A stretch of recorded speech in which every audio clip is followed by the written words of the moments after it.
भेज दीजिए इनको। व्हाइट शर्ट आगे आ जाइए, आप ही से करो। हाँ आगे आ जाइए, जल्दी आ जाइए। ओम आप भी आगे आ जाइए। कोई बात नहीं, बुला रहा हूँ मैं अपने पास बुला। इधर 2 सीटें खाली हैं। ओम आ जाइए, जल्दी आ जाइए।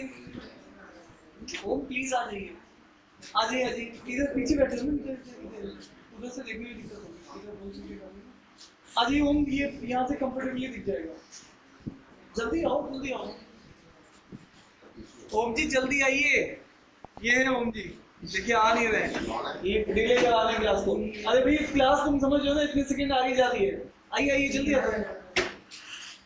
यहाँ पे नहीं आइए, वो फिर वो बात करने वाली चाहिए थे। आ जाइए आ जाइए, कोई बात नहीं, कभी कभी हमारे पास भी बैठ जाएंगे। अरे आओगे यार, आ जाओ, इतनी बहस नहीं करते। ओम आ जाओ, प्लस फटाफट आओ।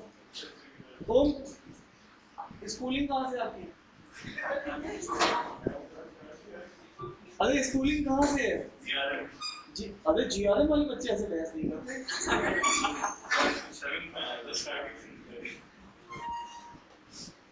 मेरे को ये बात मुझे नहीं पता यहाँ पे स्कूल कौन क्या है। इधर आ जाइए प्लीज आ जाइए। इनकी प्राइवेसी यहाँ छिन जाएगी। इधर इधर मत बैठिए, इधर ही बैठिए।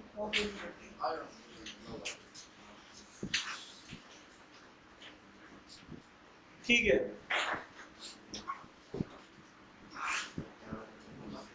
चलिए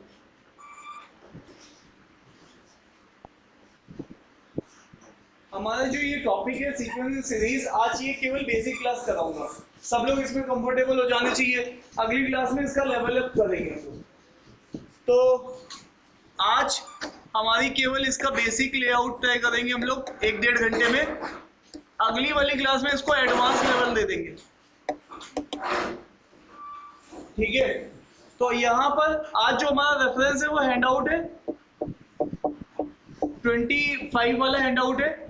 मैं आपको इसका 24 वाले हैंडआउट का टेस्ट कंडक्ट कर दूंगा इसी वाले वीक में।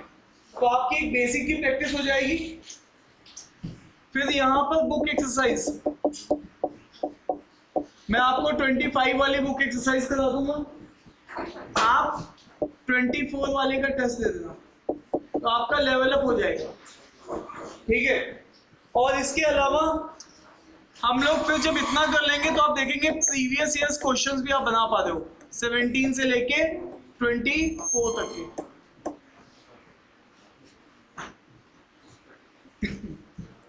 तो ये हमारा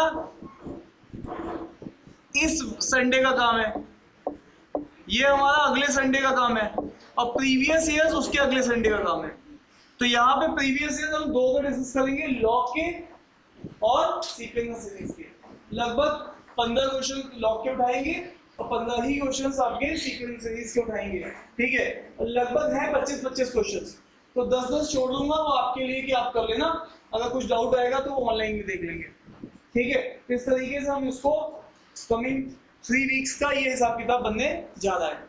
अच्छा, मैंने जो भी 99 परसेंटाइल बच्चे लेके आते हैं उनसे बात की, हर साल बात देता हूँ। तो जो भी बच्चे 99 परसेंटाइल क्वांट में लेके आए हैं वो ये कहते हैं सर हमने यहाँ से क्वेश्चन बनाया है, लॉग से भी क्वेश्चन बनाया है।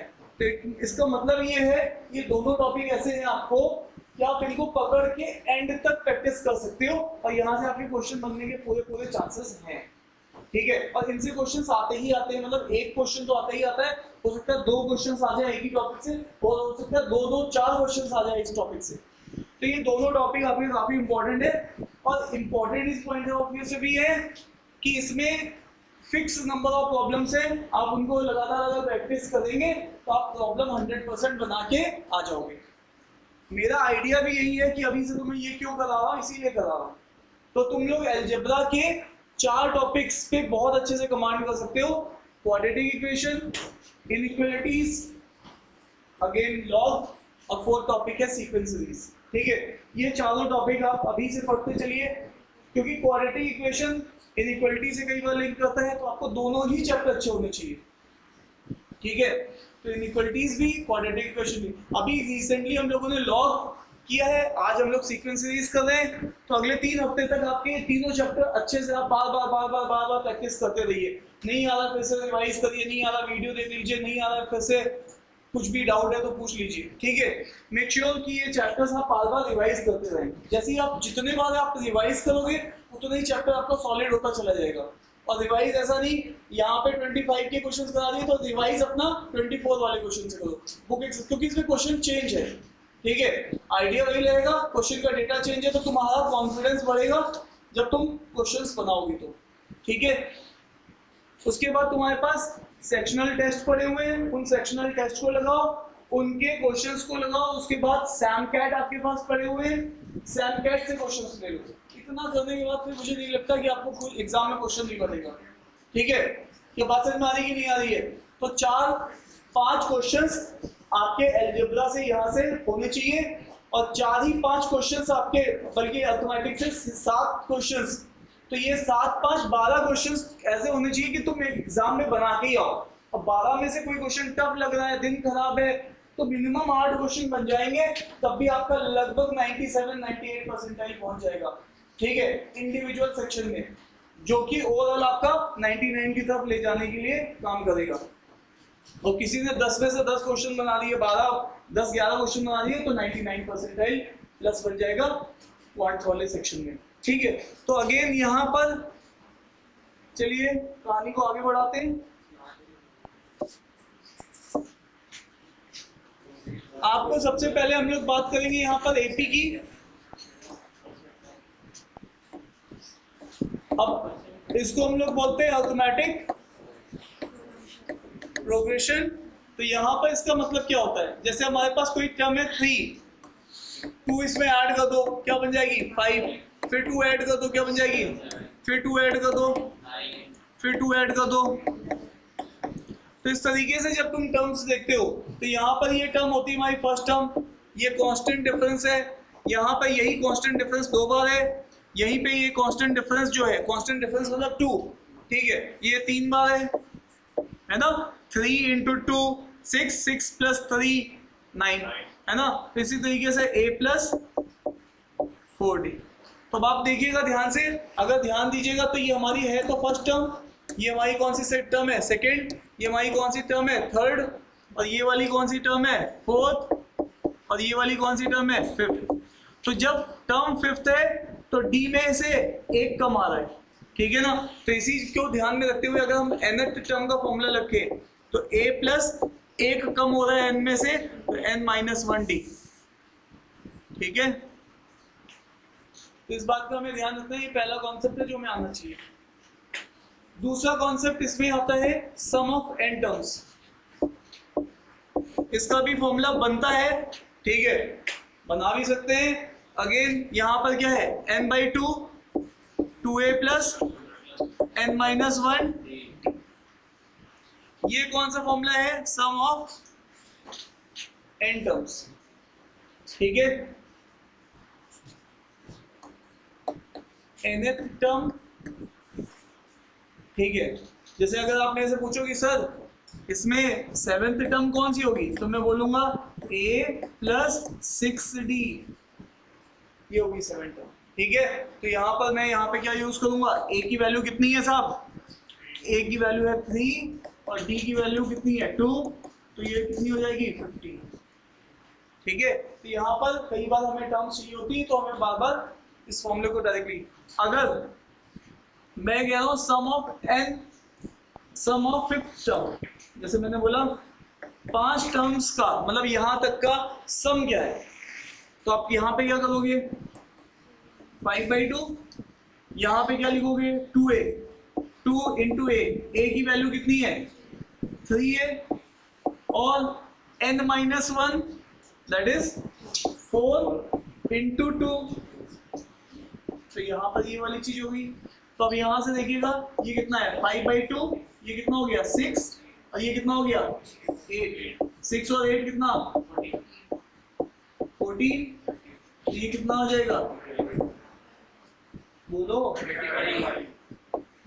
35। अगर आप इनको ऐड करके देखिए तो ये 35 आएगा, ठीक है, तो यहाँ से इस तरीके से इस चीज को हम लोग यहाँ पर इम्प्लीमेंट कर पा रहे हैं। ये दोनों फॉर्मूलाज हैं। ऑब्वियस है इस फॉर्मूले का को हम इसी से डिराइव भी कर सकते हैं एवरेज का कॉन्सेप्ट लगा के, बट हमें करना नहीं है, हमें डायरेक्टली ये फॉर्मूलाज याद रखते हैं। ठीक है, और भी कोई इसमें फॉर्मूला बन सकता है। आप देखो, इसी को अगर मैं थोड़ा सा और ब्रेक करके लिख दूं इसी चीज को, तो क्या मैं ऐसे लिख सकता हूँ? कैसे लिख सकता हूँ? ऐसे लिख सकता हूँ ना? बोलो भाई। तो ये जब हम इसको इस तरीके से लिख सकते हैं, ये वाली चीज तो क्या है? nth term. अभी भी फॉर्मूला ऊपर लिखा है देखो, तो ये कौन सी टर्म है? First term. ये करना है तो यहाँ से एक सम का और भी फॉर्मूला बन जाता है। जो हमें ध्यान रखना पड़ेगा वो ये है, इसी फॉर्मूले को अगर हम थोड़ा सा अरेंज कर ले तो यहाँ से बन जाता है sum of n term is equal to, क्या लिखूं मैं? जल्दी बोलो। n/2 first and last term.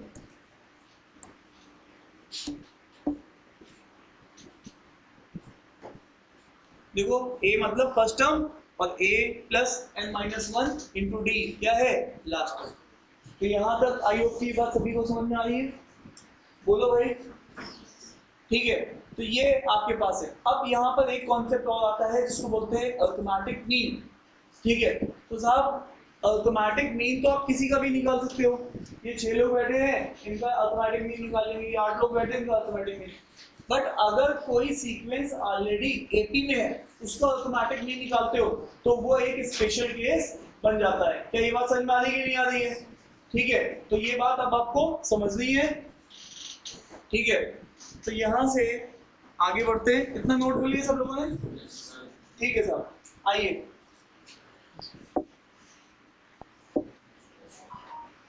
इस क्वेश्चन को देखो।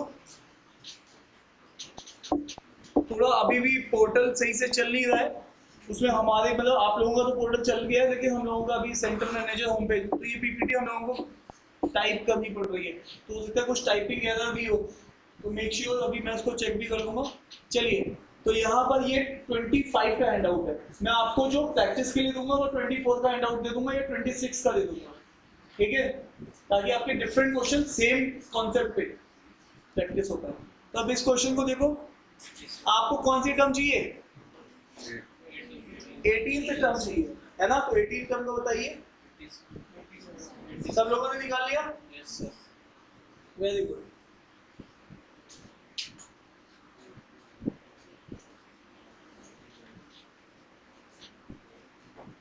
कितना आया? ऐसे क्योंकि काम कम चलेगा। लिखो तो 1 मिनट। ये देखो, ऐसे हाथ पे हाथ बैठ, बिल्कुल यहाँ पे क्राइम है ये तो। ऐसे बैठना, ऐसे हाथ जोड़ के बैठना तो बिल्कुल क्राइम है। एक्टिव मोड में बैठो। आओ, यहाँ पर ये 18th टर्म है, तो यहाँ पे क्या लिखोगे? a प्लस 17 है ना? तो क्या लिख देते? n-1 into D. तो यहाँ पर 18 तक ये था भी है ना?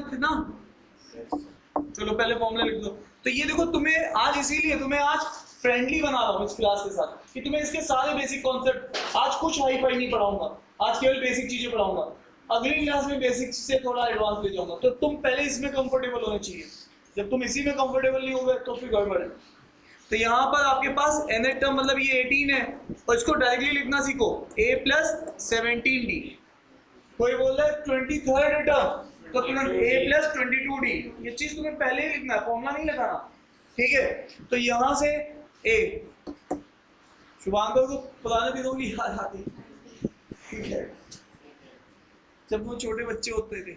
ठीक है, अब यहाँ पे देखो, फर्स्ट टर्म कितना है? 19, और ये कितना है? 17, और यहाँ पे क्या है? 4।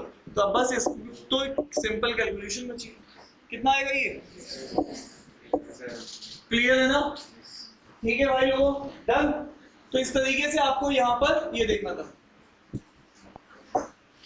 अच्छा, मैं यहाँ पे कुछ और भी बता रहा था आपको। क्या बता रहा था? हाँ, देखो, आपके पास कभी ऐसा हो, टर्म्स आर इन एपी, क्या sir, terms are in AP. उसके बाद मैं उसका क्या निकाल रहा हूं, एम। तो यहां पर अब मैं इसका क्या निकाल रहा हूं, ऑटोमेटिक मीन।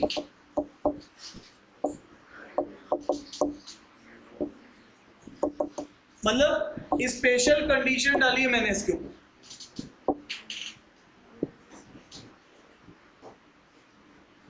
तो आप इस केस में क्या कर सकते हो, जैसे 2, हाँ भी, अब 3 इसमें ऐड करो, 5, फिर 8 और फिर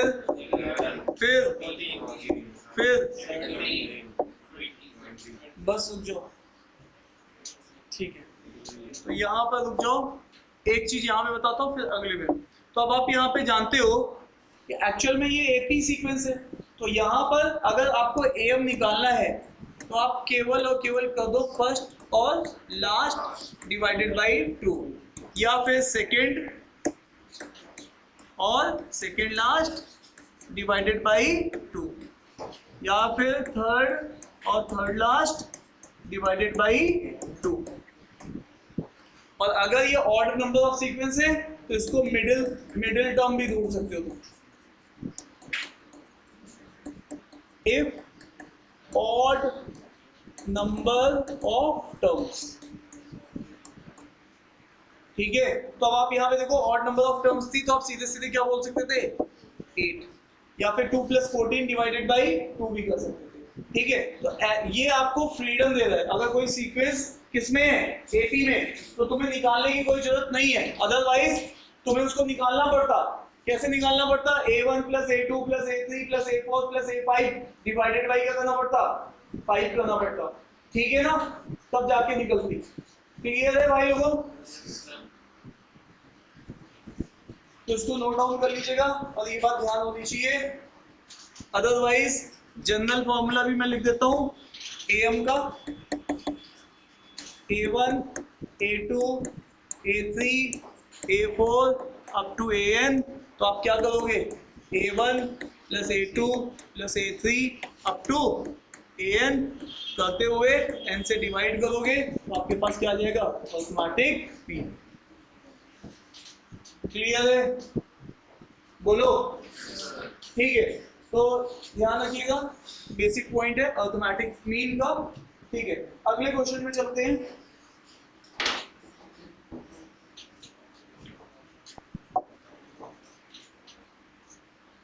कोई बीच में क्वेश्चन तो नहीं स्किप हो गया, एक ही हो गया, ठीक है।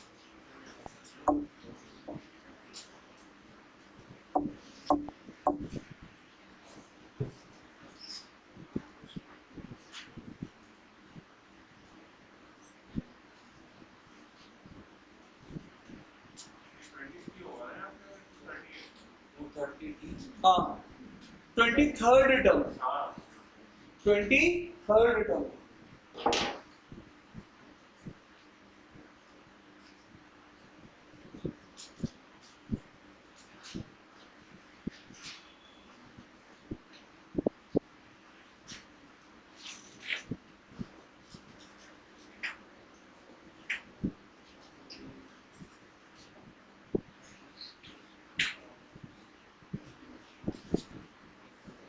हो गया,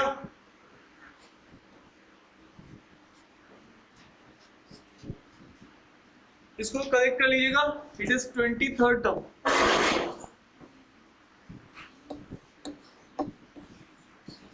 निकाला,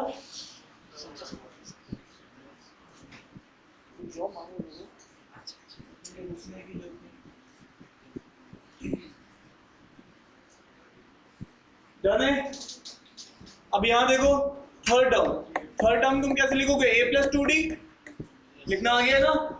मैं बोलता हूँ फिफ्थ टर्म कैसे लिखोगे, a + 4d, बोलो मेरे साथ, a + मैं बोलता हूँ सेवेंथ टर्म a +, है ना, तुरंत लिखना है। अब बोला है थर्ड टर्म अर्थमेटिक प्रोग्रेशन की कितनी है, 55, लिख ली साहब। और 23rd टर्म को कैसे लिखोगे, a+, बोलो, और ये किसके बराबर है, 325 के। तो यहां से इसको इसमें से घटाओगे तो ए से ए निपट जाएगा, क्या बचेगा 20d, और इसमें से इसको घटाओगे कितना बचेगा, जल्दी बताओ। अरे 5 इसमें से गया 320 और 50 घटाओगे तो कितना बचेगा 270। तो क्या बोलूं मैं, d comes out to be 27/2। तो जब d 27/2 आ गया है तो a की वैल्यू भी आ जाएगी, a कितना आ जाएगा, a plus 2d is equal to 55। ठीक है, तो यहां पर a 227/2, ठीक है, इससे ये क्या हो गया कैंसिल, और ये कितना हो गया 55। तो इसमें से a कितना आ जाएगा, a comes out to be 55 minus 27, कितना बचेगा 28। तो चलिए साहब यहाँ पर लिख दिया 28, समझ पा रहे हो। तो अब a 28 आ गया, अब वो कौन सी टर्म पूछा है 57 टर्म चाहिए, तो क्या लिखते थे a प्लस 56d। तो आ जाओ, a की वैल्यू 28 है और 56 इंटू 27/2, ये कितना हो जाएगा 28। हेलो इधर देखो, 28 इंटू 27, ये दोनों डिजिट सेम है, तो 8 इंटू 7 कितना होता है 56, और इसको 1 बढ़ा दो तो कितना हो जाएगा 3 इंटू 2 तो कितना हो जाएगा 656। क्या बात समझ में आ रही कि नहीं आ रही है। ऐसे आप कोई भी 2 डिजिट के मल्टीप्लिकेशन डायरेक्टली कर सकते हो। समझ में आई या नहीं आई, कितना आ रहा है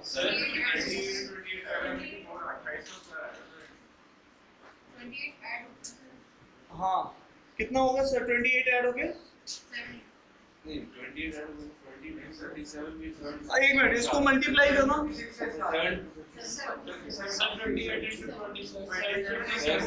अच्छा हाँ उधर से कैरी भी तो,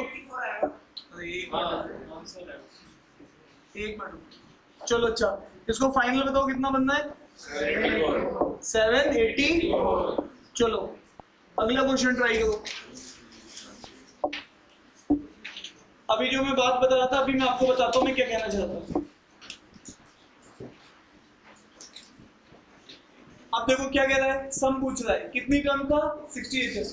देखो मैं अभी तुम्हें केवल 2 फॉर्मूले सिखाए, उन्हीं फॉर्मूले के ऊपर बस क्वेश्चन दे रहा हूँ, और कुछ नहीं दे रहा हूँ कि आपको कुछ और 3-5 करवा रहा हूँ।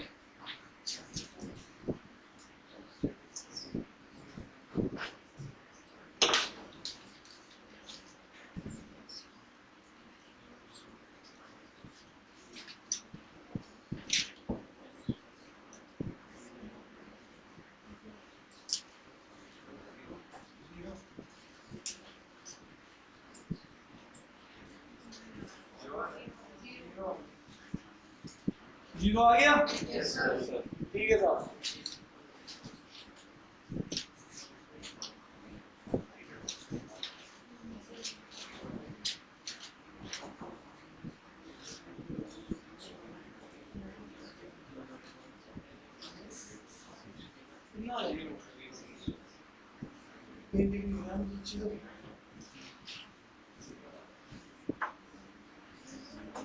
सबका आ गया पीछे वालों, ठीक है। अब देख लो यहाँ पे क्या कह रहा है, find the sum up to 60। तो यहाँ पे तुम क्या लिखते थे और क्या लिखते थे, यही लिखते थे। अब वो बोल रहा है कि नंबर ऑफ टर्म कितनी है, तो 60/2। फर्स्ट टर्म कितनी है 59, और ये कितना हो जाएगा nth टर्म,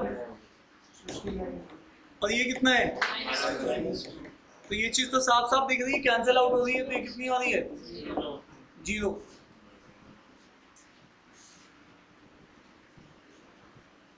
डन है।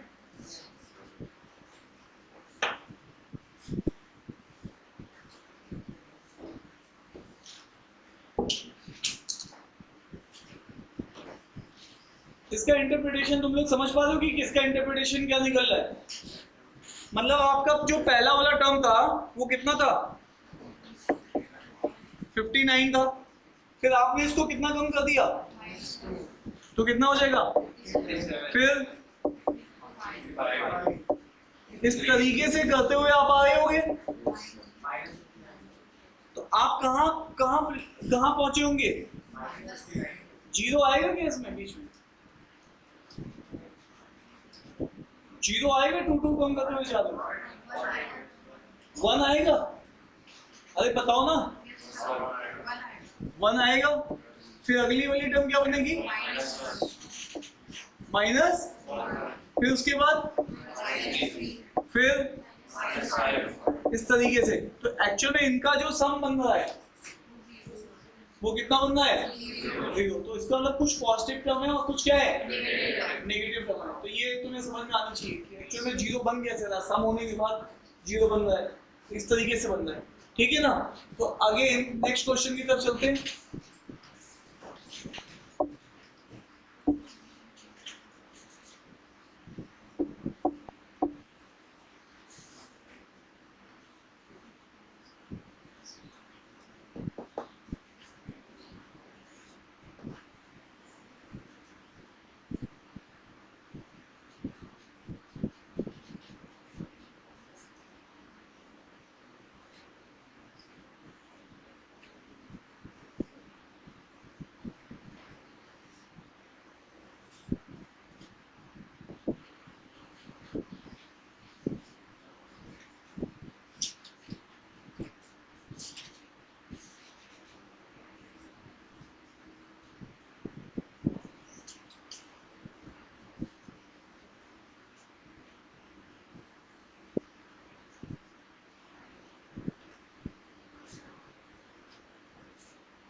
मैं ये नहीं एक्सपेक्ट कर रहा हूँ कि आप इसको सॉल्व करो, मैं एक्सपेक्ट कर रहा हूँ आप ट्राई करो।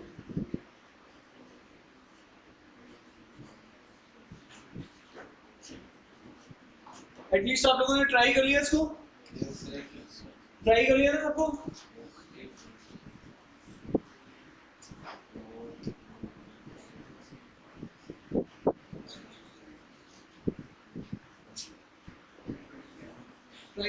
अब यहाँ पे देखिएगा प्लीज, सब लोग यहाँ देखिए।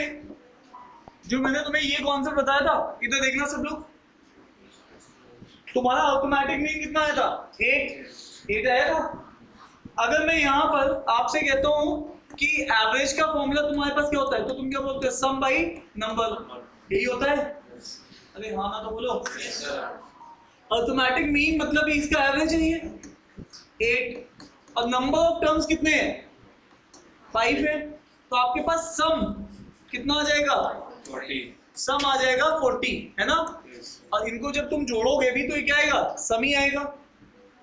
सब क्या कहना चाह रहा हूँ, एक्चुअली मैं एवरेज को कनेक्ट कर रहा हूँ एपी के साथ। क्यों भाई? क्योंकि जब एपी होती है तो उस केस में एवरेज तो फर्स्ट और लास्ट से निकल जाता है, सेकंड और सेकंड लास्ट से निकल जाता है। ये बात तुम लोग समझ पा रहे हो? अरे बोलो भाई। तो तुम्हें इसको सम करने की जरूरत नहीं है, तुम केवल मुझे एम बता दो, मैं नंबर ऑफ टर्म से मल्टीप्लाई करके उसका सम बता दूंगा। ठीक है, अब रहने दो, अब तो मैंने कॉन्सेप्ट बता दिया। इधर अब यहाँ पर इस बात को यहाँ पर समझने वाली बात है कि यहाँ पर हमारे पास क्या है? सम ऑफ फर्स्ट 29 टर्म्स पूछ रहा है, जिसकी फिफ्थ टर्म्स कितनी है? a प्लस 4d, ये 5/4 है।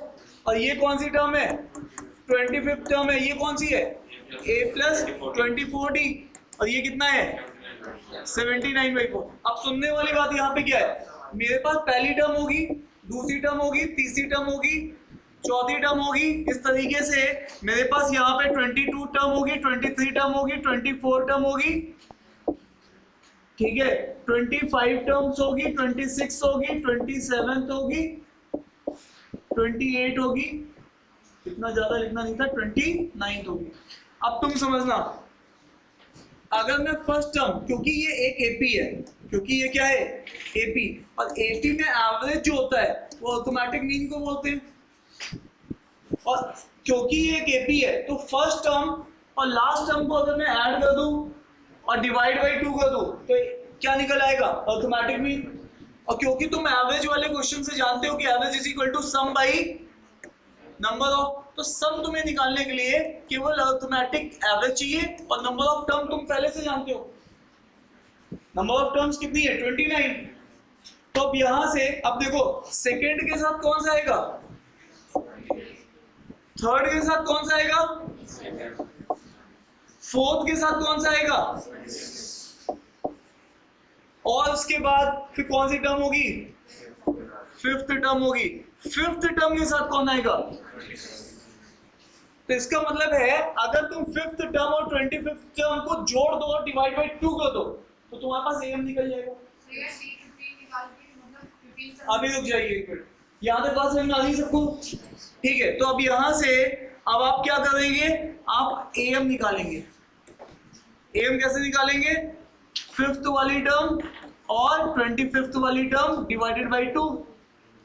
तो बस यहां से आप क्या करिए, 5/4 79/4 डिवाइडेड बाई 2।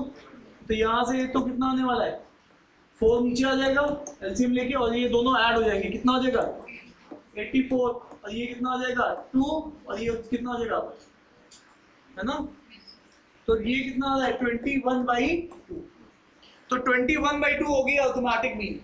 क्लियर है यहाँ तक तुम लोगों को? तो 21/2 हो गया ऑटोमेटिक मीन, जिसको हम लोग एवरेज भी बोलते हैं, और सम चाहिए होता है तो average into number of terms करते हैं। तो ये कितना आ जाएगा 21/2 इंटू, क्लियर है? तो ये तुम्हारे पास आंसर मिल जाएगा। तुम लोग कंफर्टेबल हो इसमें सब लोग? तो हमने इसमें क्या यूज किया, एवरेज का बेसिक फंडामेंटल यूज किया, एएम यूज किया, एपी का कॉन्सेप्ट को देखिए। कितने लोग ये समझ गए हैं? रेज योर हैंड, क्योंकि अब मैं तुम्हें बिल्कुल ऐसे ही करता, तुम्हें नहीं आया समझ में? कितने लोगों को बात समझ में आ गई? Raise your hand. Sapna ji क्या आ गई है? तो चलिए, जब तुम्हें बात समझ में आ गई है तो मैं अपनी तरफ से क्वेश्चन देता हूं, उसको करके दिखाओ।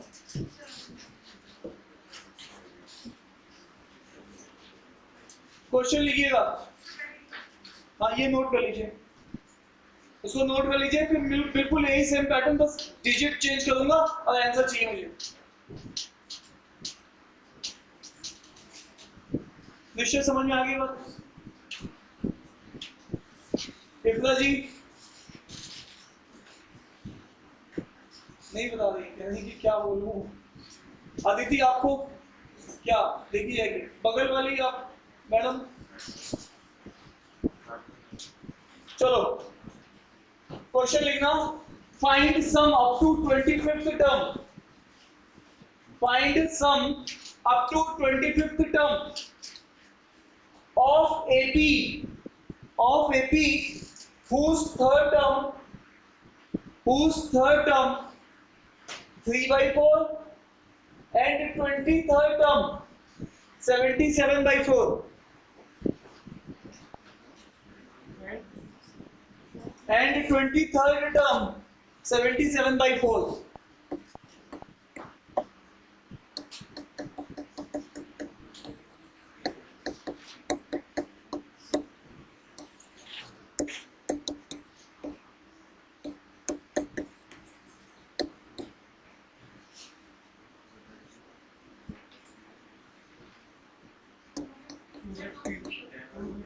हाँ 250 इज द राइट आंसर। अब आपने कॉन्सेप्ट पकड़ लिया है।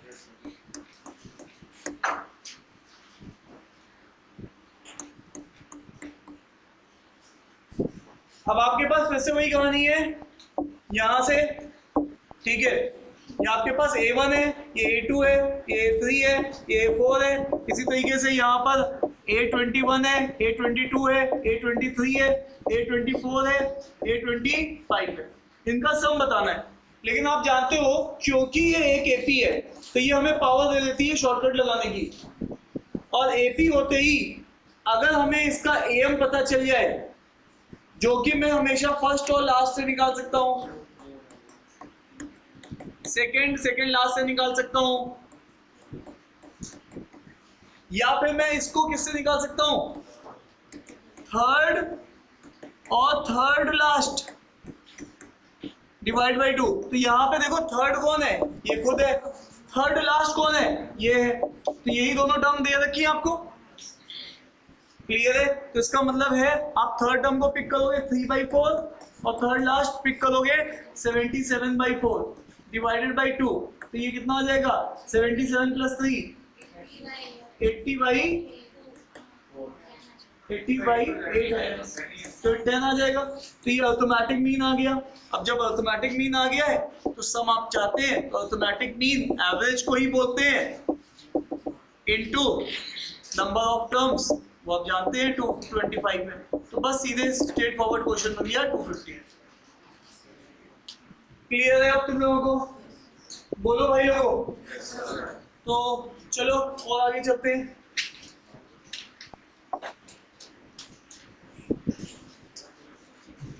इस क्वेश्चन को ट्राई करते हैं।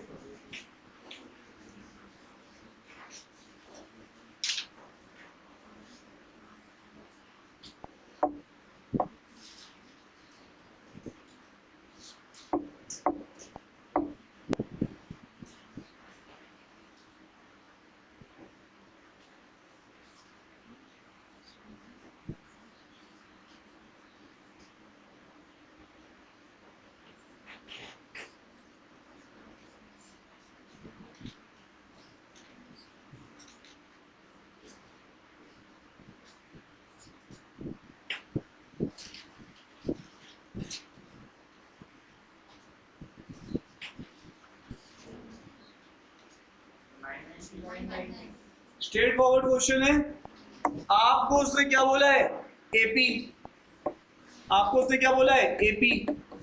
अर्थमेटिक प्रोग्रेशन में कभी भी आपको ऑड नंबर ऑफ टर्म्स का मिडल पता है ना।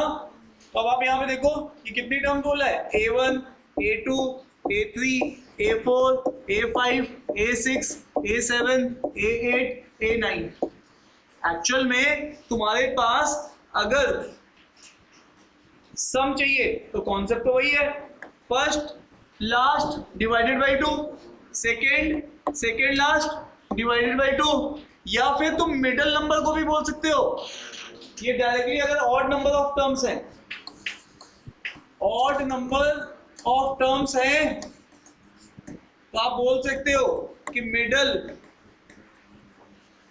में एवरेज है, मतलब अर्थमेटिक मीन है, ठीक है। तो मिडल मतलब ए फिफ्थ नंबर उसने बता रखा है, तो इसका मतलब है आपको एक तरीके से एवरेज बता रखा है 110।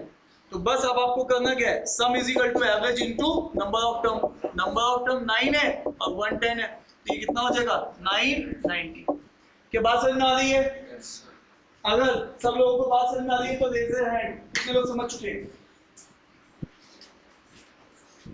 कसम भाई कि आपको नहीं समझ लिया होगा। कितने लोग समझ चुके हैं? Raise your hand. हाँ भाई निश्चय सर, ये कैसे इशारे कर रहे हैं? ये ऐसे इशारे नहीं समझता इधर। ठीक है, हाँ भाई चलिए इधर आओ। चलो अगर तुम लोग समझ ही गए हो तो एक क्वेश्चन मैं बोलता हूँ जिसको तुम ट्राई करके फटाफट इसी पैटर्न में बताओगे। If fifth term of an AP, hello क्या जोड़ दिया, AP. If fifth term of an AP is 90, what is the sum of the first 9 term? 90। बस क्या आ गया, अनमोल जी ने तो सीधे 810 ही लिख दिया। हिम्मत में आओ देखा ना ताओ, सीधे 810। तो यहाँ पर मैंने कितने टर्म्स बोले हैं फिर से? अरे कितने टर्म्स बोले हैं? 9 टर्म्स बोले हैं और एपी है तो 1 2 3 4 5 6 7 8 9, और 9 में मिडल कौन सा होता है, फिफ्थ। और ये नंबर कितना बोला था मैंने, 90। इसको हमने बोला है 90। तो भाई ये जो है ये 90 है और 90 को हमें अगर सम चाहिए क्योंकि तुम ही हो बस एवरेज इंटू नंबर, तो 90 इंटू। सर ये क्यों बता रहे हो? एक्चुअल में इसलिए बता रहा हूँ क्योंकि ये कॉन्सेप्ट यूज हो रहा है कहीं ना कहीं, बार बार यूज हो रहा है, ठीक है। तो ये भी बात हमें आ गई है। अब आ जाइए नेक्स्ट।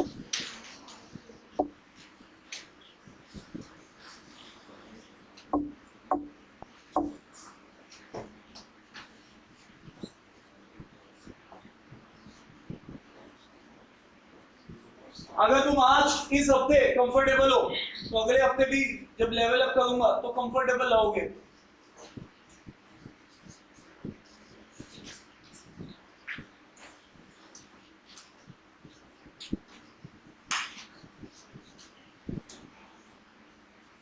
नितिन, हर्षित, कल कहाँ थे तुम?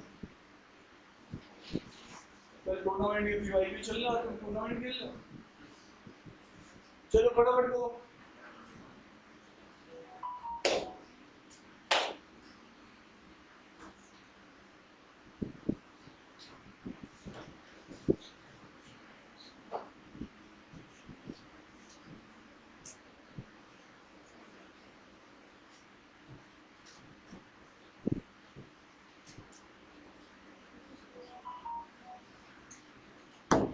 यार पता है, हेलो, मैं, सुनो ना, मैं अपने नाना जी के यहाँ गया था और मेरी जेब में केवल 1000 रुपए थे, और जब मैं उनके यहाँ से लौट गया तब भी मेरी जेब में 1000 रुपए थे। तो नाना जी ने कितने रुपए दिए? ठीक है, बात में आती की नहीं आ रही है?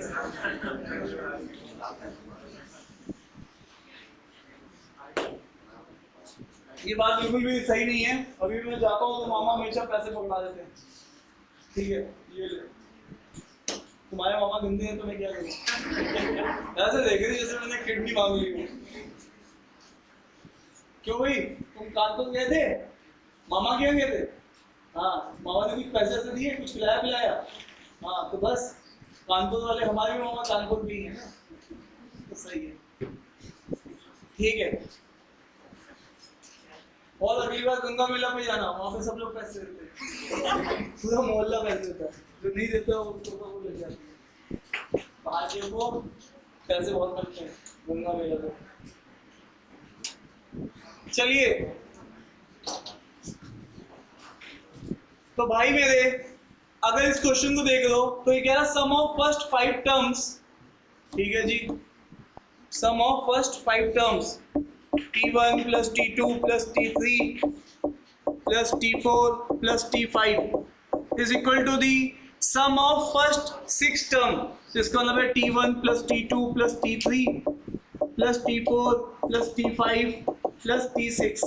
तो भाई साहब ये सब एक दूसरे से क्या हो जाएंगे? Cancel out. तो यहाँ पर इसका मतलब क्या बचेगा? T6 इसकी वैल्यू कितनी है? 0। तो T6 की वैल्यू क्या है? 0। अब वो पूछा है what is the sum of first 11 terms. अब देखो, क्योंकि ये एक एपी है, क्योंकि ये क्या है? एपी। अच्छा, एक बात और सुन लीजिएगा, अभी हम लोग मेक या ब्रेक वाली स्टेट में हैं। जो ये मंथ होता है ना, जुलाई का मिड, यहां से प्रिपरेशन असली तैयारी हो स्टार्ट होती है। अब लोगों ने तैयारी करनी स्टार्ट की है, सोचिए, और वो लोग इतनी देर में ही तैयारी कर लेते हैं। अब आपको यहाँ पर जैसे जैसे टाइम बढ़ेगा आपको वो प्रेशर आएगा, तो वहां पे आपके पास अपने पास पूछना है अपने से हमेशा कि मैं इस काम को करूंगा या नहीं करूंगा। तो बस यहाँ पे ओम जी क्या क्वेश्चन करना है? क्या क्वेश्चन करना है? नहीं, करूंगा ही करूंगा, ना करूंगा तो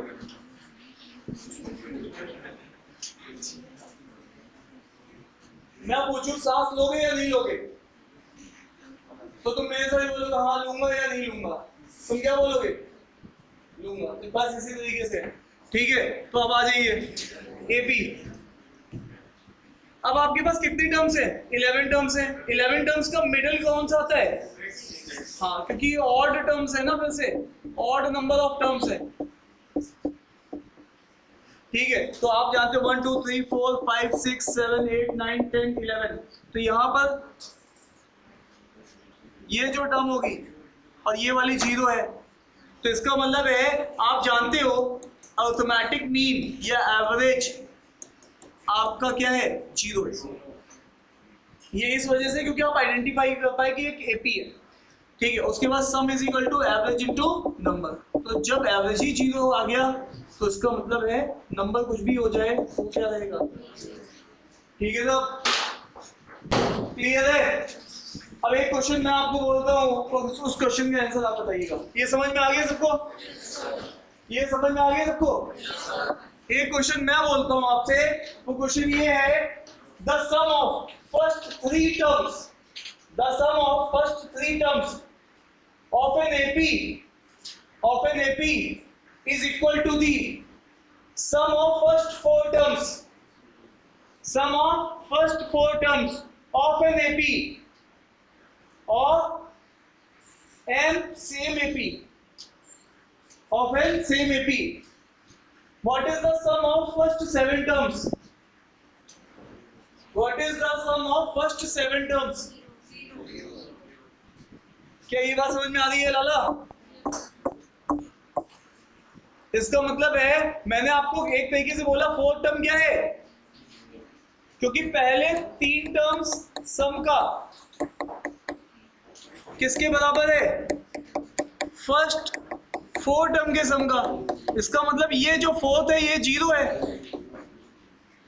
और जब ये फोर्थ टर्म 0 है तो 1 2 3 4 5 6 7, तो यहाँ पे ये first term, second term, third term, fourth term, और यही हमारी मिडल है। तो इसका मतलब एवरेज ही 0 है, तो सम फिर से क्या हो जाएगा, एवरेज इंटू नंबर, तो 0 इंटू 7, तो 0 आ जाएगा। क्लियर है?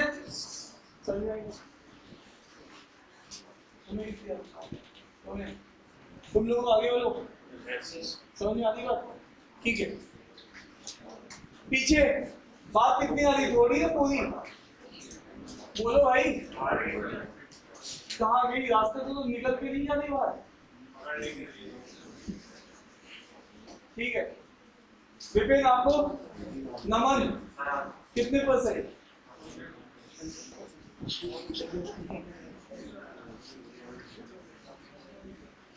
अब यहां पे देखिएगा,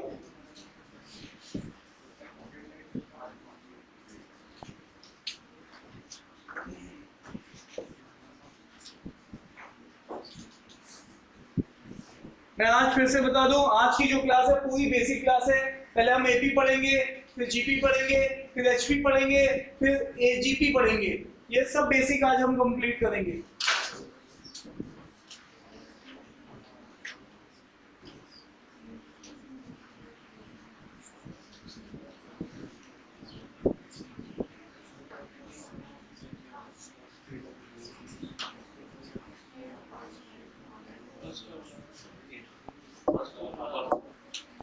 आपको हमेशा एक बात ध्यान रखनी है,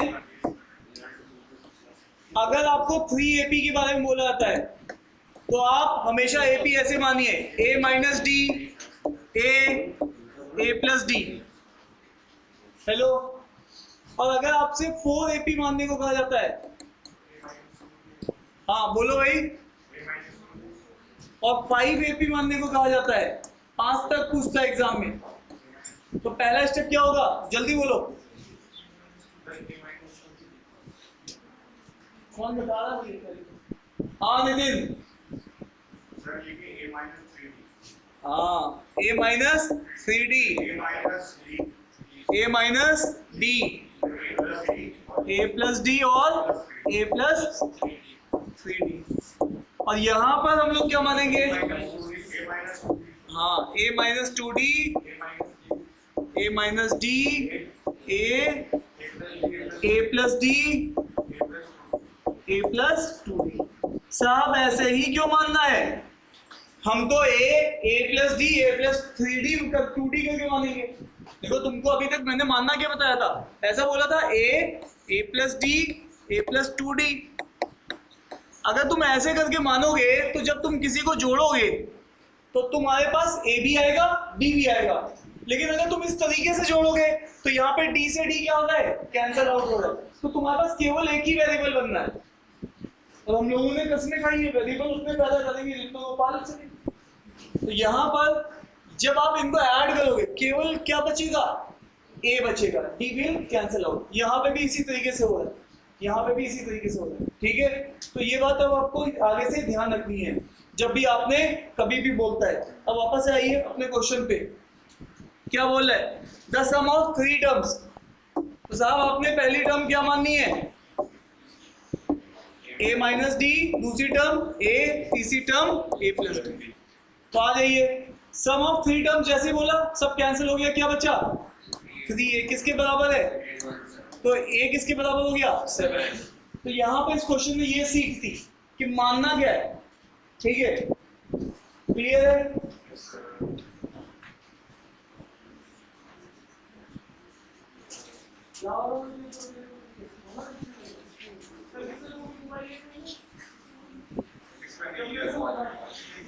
ऐसा नहीं था, जो लोग मोबाइल यूज नहीं करते उनके कहाँ हुआ ये, वो कितना गर्म है कितना यूज किया हुआ है।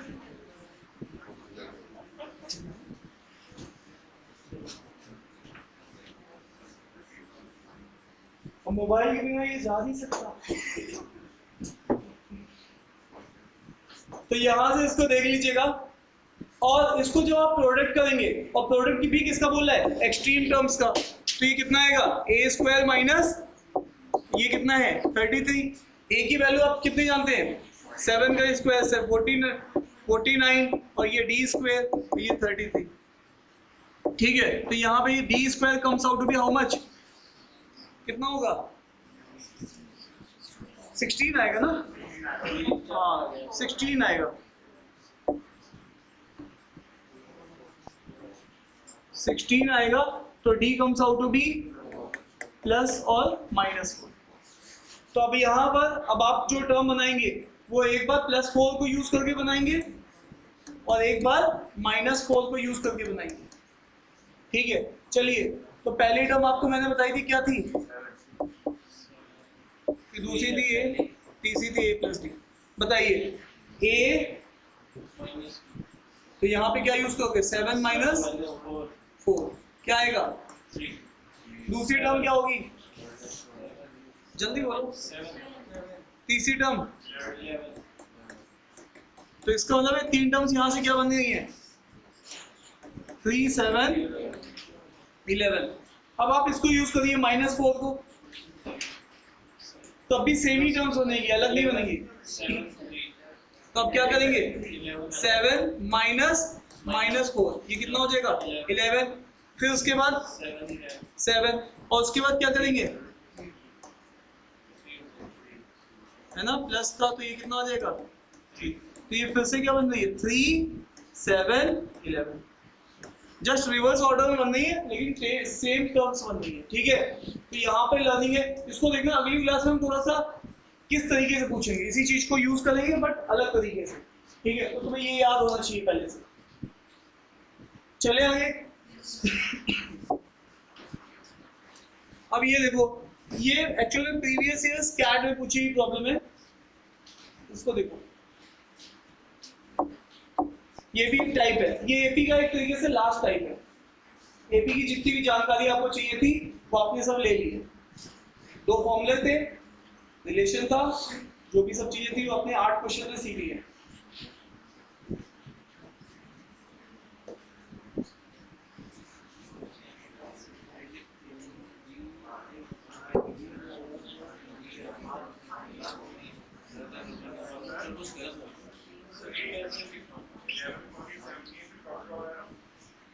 स्टार्टिंग 8 से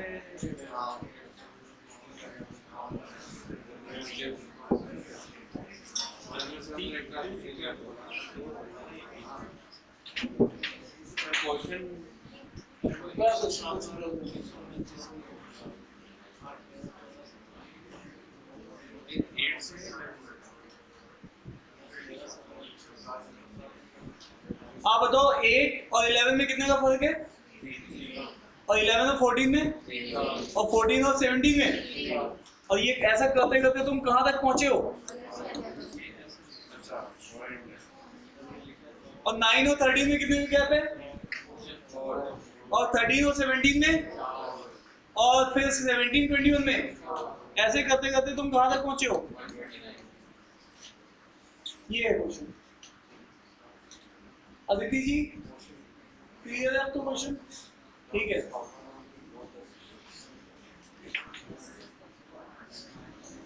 find the number of terms common to both the sequences. कितनी नंबर ऑफ टर्म्स है?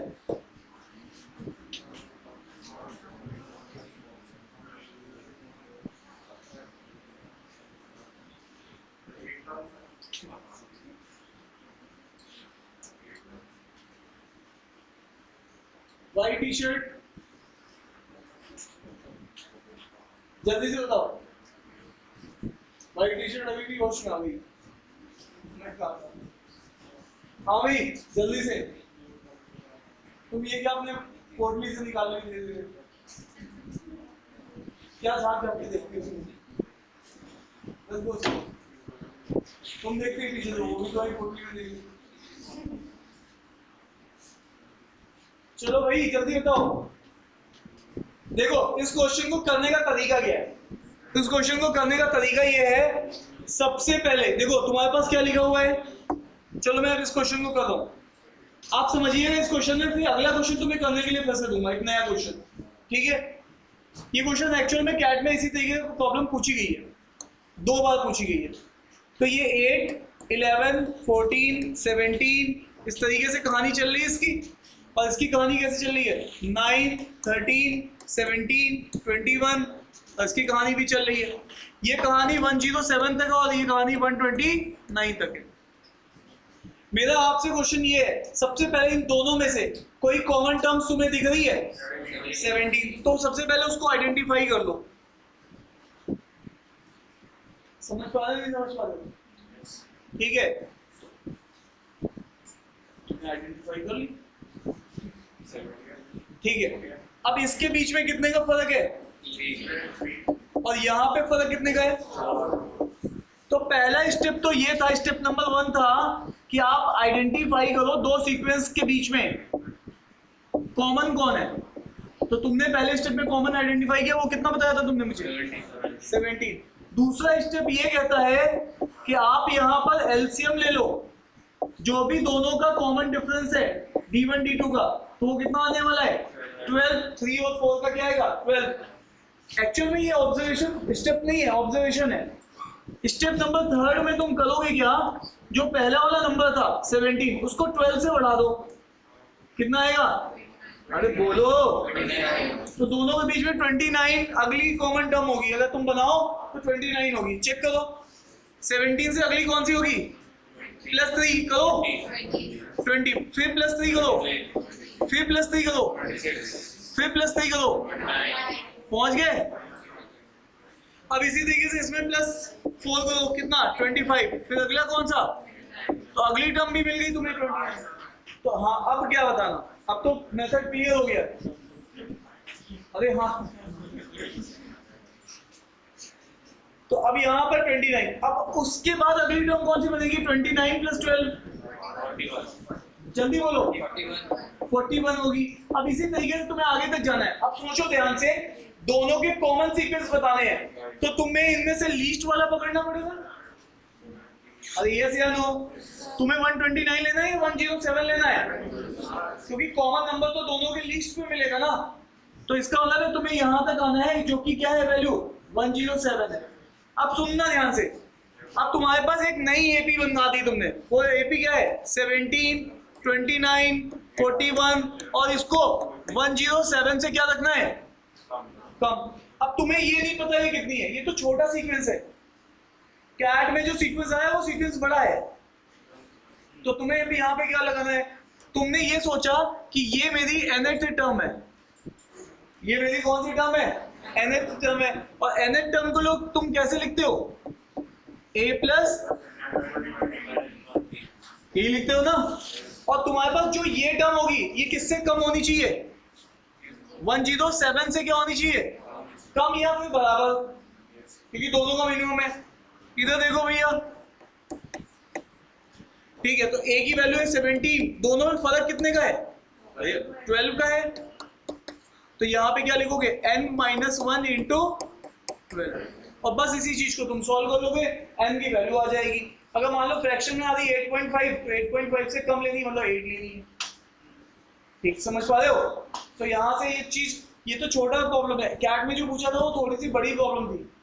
तो उसमें नंबर ऑफ टर्म्स तुम मैनुअली नहीं निकाल सकते, इसमें तो मैनुअली निकाल लोगे तुम, इसको और इसको पकड़ के आगे तक एक्सटेंड करके मैनुअली निकाल सकते हो।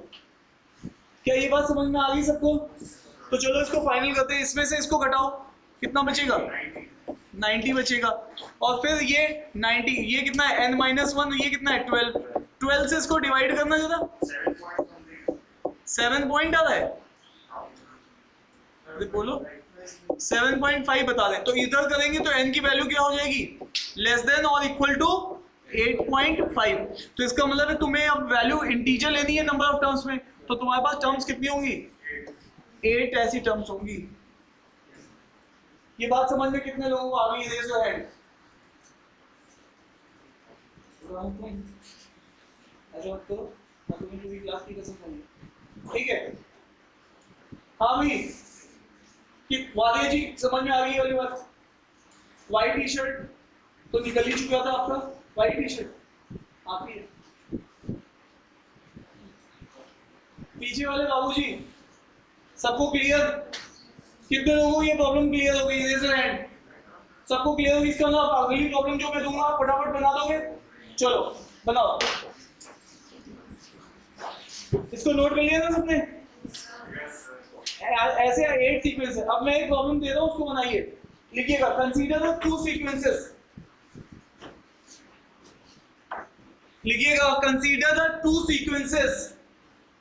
पहला सीक्वेंस लिखिए 3, 6, 9, 12, 15 डैश डैश डैश डैश करते हुए कंसीडर 2 हो गया।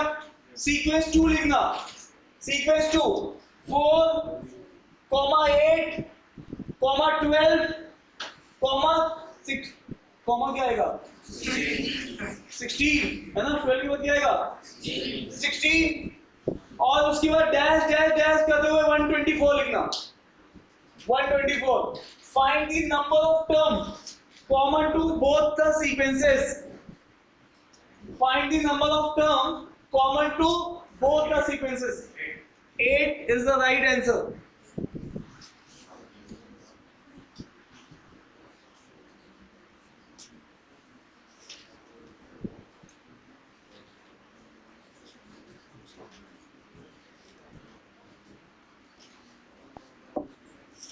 देखो अब लोगों को क्या लिखना है?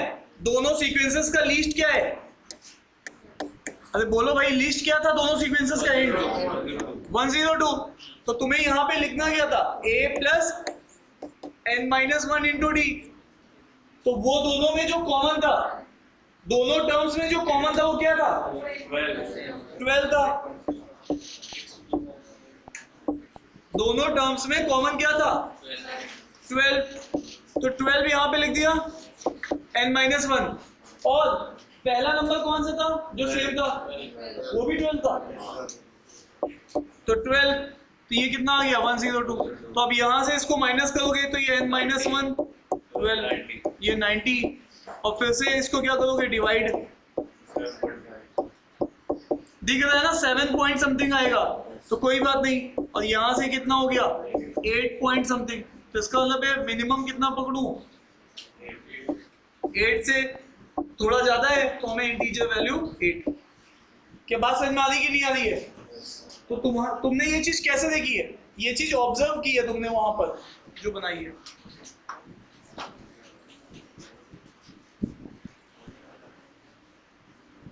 अभी क्लियर है सब लोगों को? पीछे वालों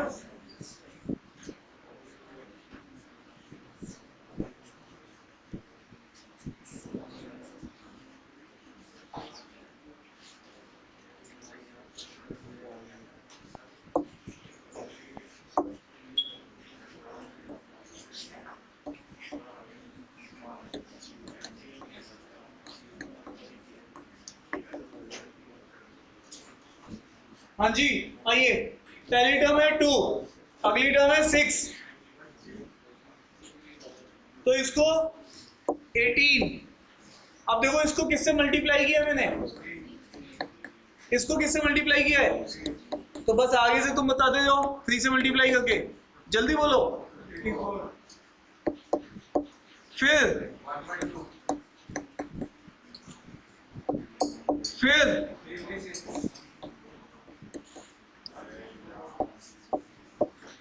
तो अब यहां पर इस चीज को हम लोग बोलते हैं first term, second term, third term, fourth term, fifth.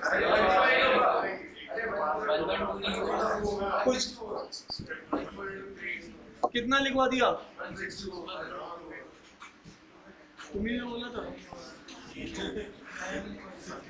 कितना होगा यहां से? 162 और अगला 486।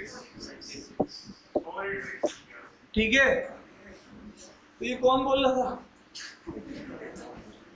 तो ये था फिफ्थ टर्म और ये क्या थी? Sixth term. अब आप यहां पे देखो, अगर ये पहली टर्म ए है और इस चीज को हम लोग बोलते हैं कॉमन रेशियो,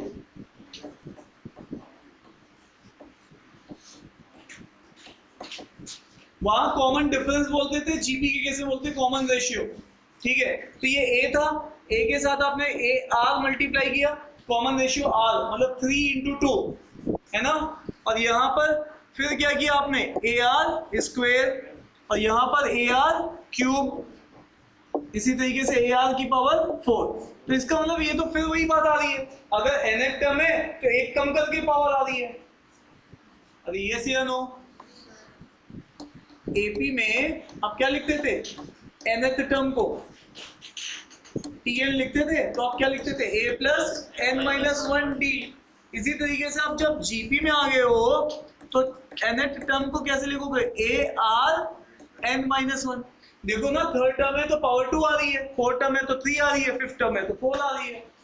ठीक है, तो आपके पास जीपी की ये आपके पास क्या आ गई है? टर्म्स की nth टर्म आ गई है।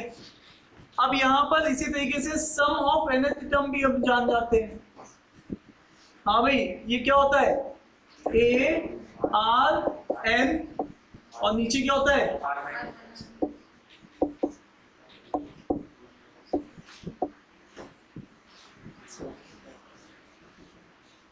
क्लियर है? तो यहां पर ये दोनों हमें फॉर्मूलाज फिर से, ये क्या बोल रहा है? Sum of nth term.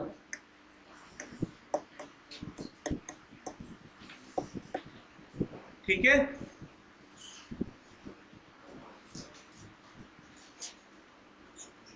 Clear है? जैसे कि आपको चाहिए थी यहां पर let us assume sixth term, तो आप सिक्स्थ टर्म को कैसे लिखेंगे? सिक्स्थ टर्म को यहां पर पहली टर्म a है दैट इज 2 और कॉमन रेशियो भी इसमें 3 है, और यहां पर क्योंकि सिक्स्थ टर्म है तो यहां पे क्या लिखेंगे? 6 माइनस 1 दैट इज 5। तो ये हो जाएगा 2 into 3 की पावर 5।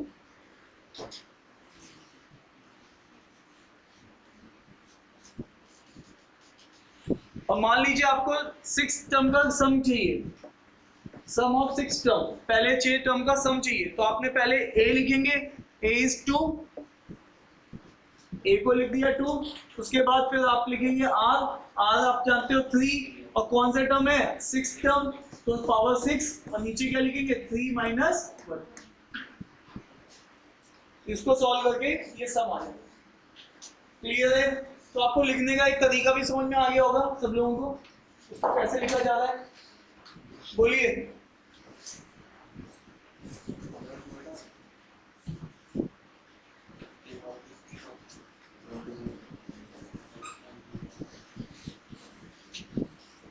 चले आगे।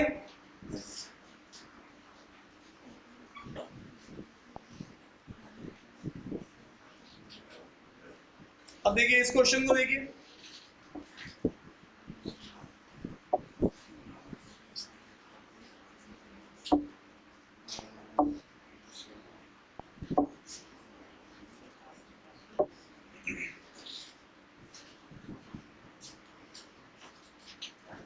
अब बताइए कौन सी टर्म पूछ रहा है? है ना, सेवेंथ टर्म पूछ रहा है, तो आप सीधे लिखोगे AR6, सीधे लिखोगे AR6। ठीक है, तो अब यहाँ पे फर्स्ट टर्म है 9 और यहाँ पे कॉमन रेशियो क्या है? 3, तो यहाँ पे ये हो जाएगा ये 3 का स्क्वायर है और ये 3 का 6 है, तो 3 की पावर क्या हो जाएगी 8। 6561। क्लियर? नेक्स्ट क्लियर है? हाँ भाई जय, अगर मैं बोलता हूँ 11th टर्म तो सीधे डायरेक्टली क्या बोलोगे जीपी में? तुम जय हो? जय को अभी होश ही नहीं आ रहा है, क्या कह रही है जय? जय बताइए, समझ चुके हो ना? तो बस बताने के लिए तैयार है ना? मैं पूछा ए टर्म 101 तो क्या लिखूंगा यार? ठीक है, तो इसको डायरेक्टली लिखना आना चाहिए जैसे वहां पे लिखा था। और आइए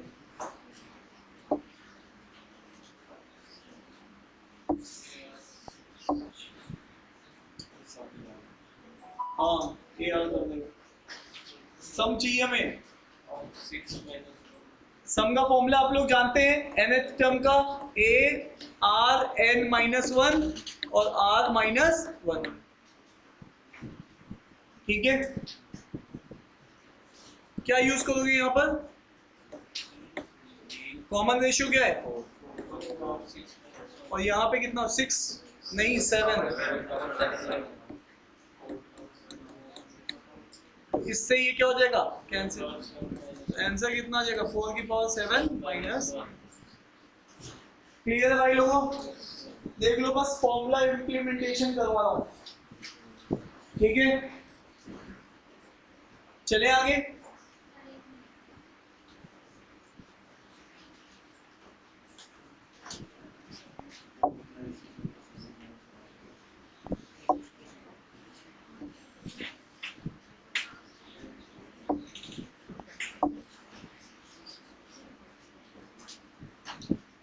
बताओ इसका क्या आंसर आएगा फटाफट।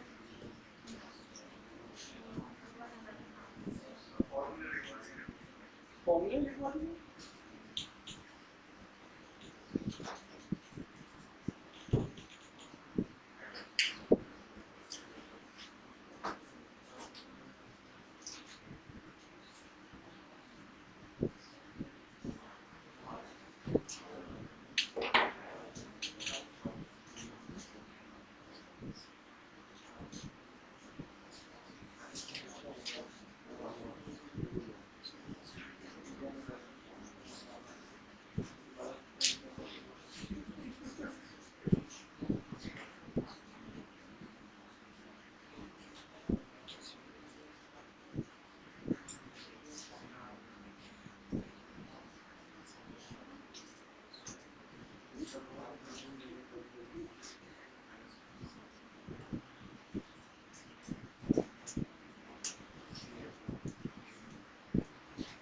बताओ भाई।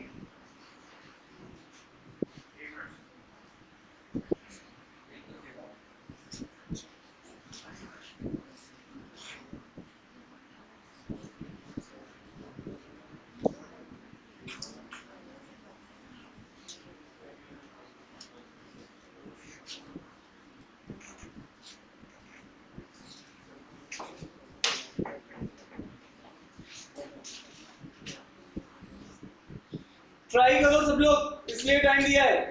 और आंसर कौन लेके आता है ये भी देखते हैं।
हो गया?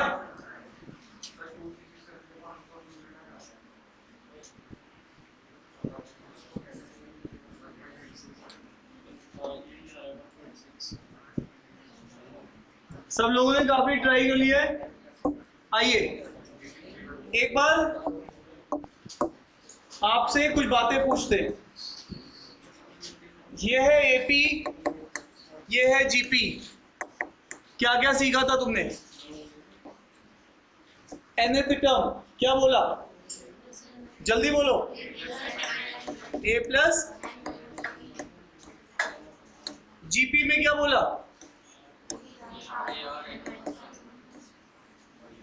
सम ऑफ nth टर्म।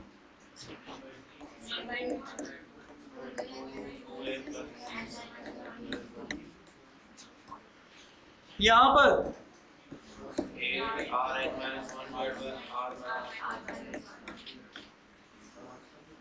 उसके बाद एक बार मैंने इसी फॉर्मूले को तुम्हें सिखाया, n/2 फर्स्ट और लास्ट, है ना? यहां पर भी एक फॉर्मूला है जिसको हम लोग बोलते हैं r last first.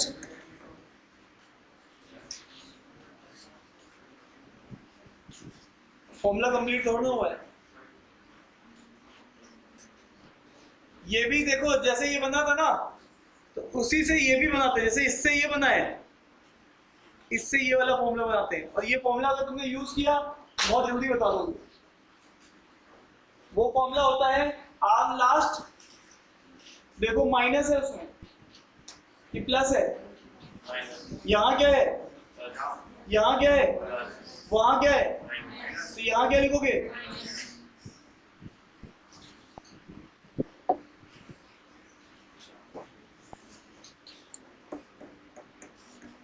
Divided by, बोलो, डिवाइडेड बाई। तो बस अगर तुम इससे फॉर्मूले से निकालो तो फटाफट आंसर आ जाएगा। इसको भी ध्यान रखना था।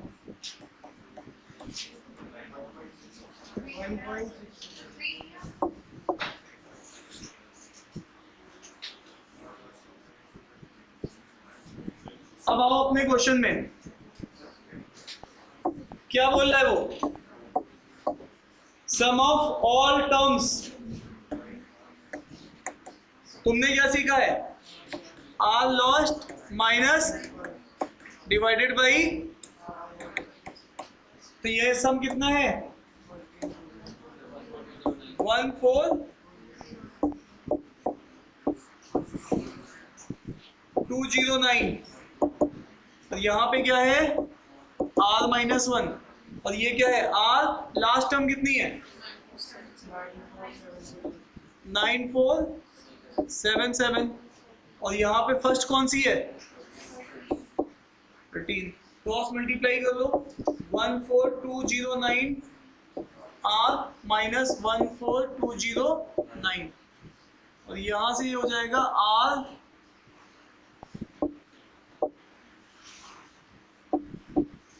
क्या बनेगा ये?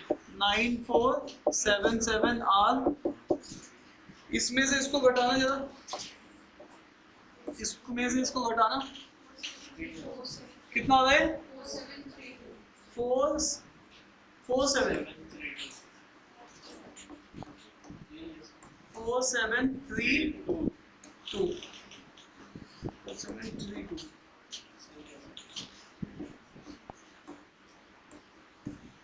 और इसको इसमें जोड़ देना, अगर वो इधर जाएगा तो फिर से घटेगा।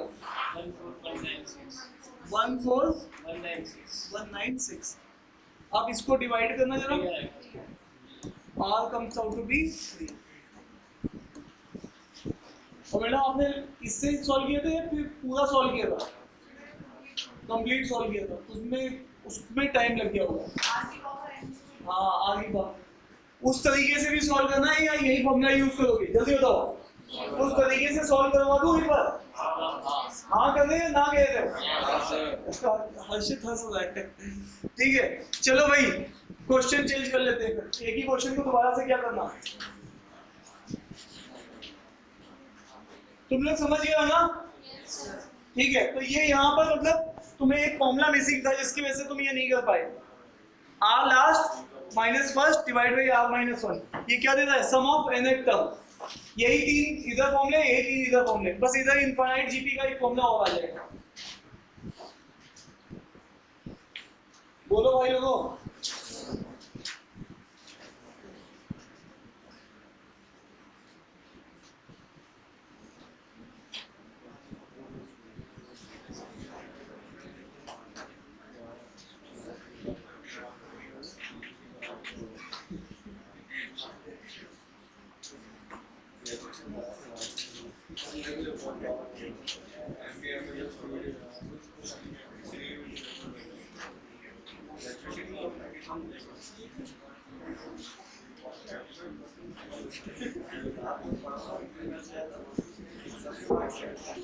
लिखिएगा,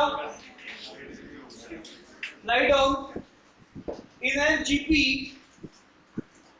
the first term is 11 and last term is 5 6 3 2 full stop. The sum of all the terms is 1 1 2 5 3. Find the common ratio. Find the common ratio. क्या लिख पाए हो या नहीं लिख पाए हो? लिख लिया है ना आप लोगों ने? एक बार मुझे बता देना क्या क्या लिखा आपने। पहला मैंने क्या बोला? फर्स्ट टर्म 11, लास्ट टर्म है 5 6 3 2 और सम ऑफ ऑल क्या है? डबल वन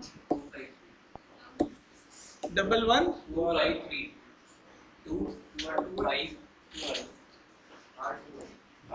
मैंने आपसे पूछा है, ठीक है। यहां पर मेथड 2 से ट्राई करेंगे और मेथड 1 मैंने अभी भी बताया ही है आपको। क्या बताया है?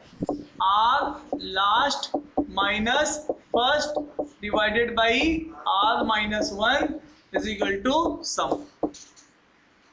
तो सम तुम्हें जानते हो 1 1 2 5 3, यहाँ पर ये है r minus one.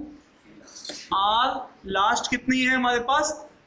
5 6 3 2 minus first that is 11, cross multiply करोगे 11 2 5 3 आर माइनस 11 2 5 3 और ये कितना है? 5 6 3 2 आर माइनस 11। इसमें से इसको घटाया गया आपने? कितना बच रहा है? 5 6 2 1 आर। और इधर इसको लेके गए तो 1 1 2 4 2। तो यहाँ से आर तो डबल ही दिख रहा है मुझे, आर की वैल्यू 2 हो गई। ये आपका पहला मेथड था जो अभी भी मैंने फॉर्मूला बताया। अब कितने लोग कह रहे हैं सेकेंड मेथड से करना है? सेकेंड मेथड से? जल्दी बताओ। पीछे वाले कह रहे थे करना है। अरे मैं पूछ रहा हूँ।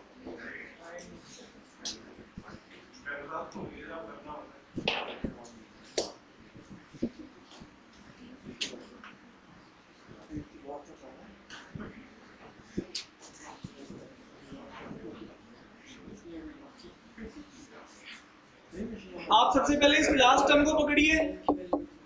ये आप क्या जानते हो? A r n minus one. ये लास्ट टर्म आपके पास कितनी है? 5 6 3 2, यही है। और फर्स्ट टर्म कितनी है?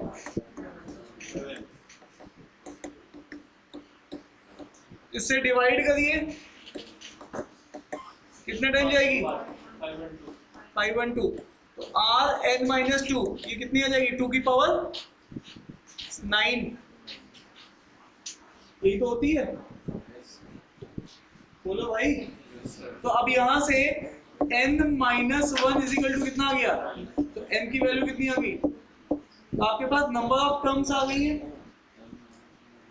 ये बोलो भाई। अब आप सम वाली एक्सप्रेशन यूज कर लो।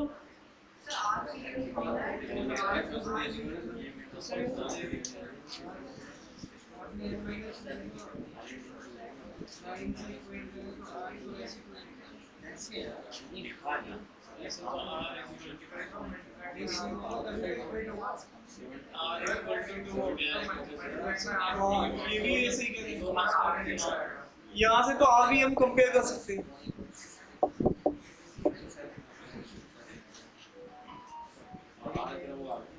लेकिन इसको वैलिडेट करना पड़ेगा उधर से भी, इसको उधर से भी वैलिडेट करना पड़ेगा। मतलब अब तुम सम की एक्सप्रेशन लोगे, वहां पर ये चीज वैलिडेट करोगे कि तुम्हारी जो 2 और 10 है, तुमने जो मानी है वो वहां तुम्हें सही आंसर दे रही है नहीं दे रही है। समझ पा रहे हो नहीं समझ पा रहे हो? तो वो वैलिडेट करने के बाद, अदरवाइज यहाँ तो तुम्हें दिख ही रहा है।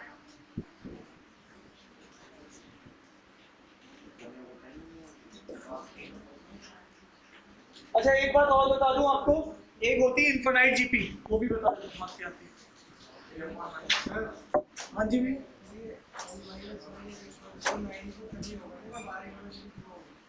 हाँ, बेस जब सेम होंगे, नहीं मैं एज्यूम मैं उस चीज को अभी ज्यादा उसमें डेप्थ में जाना नहीं चाह रहा हूँ, वो सम लेके एक्सप्रेशन करनी पड़ेगी, करके दिखाऊं क्या? हाँ तो 1 मिनट, मैं इसको लास्ट में ले लेता हूँ, कोई बात नहीं।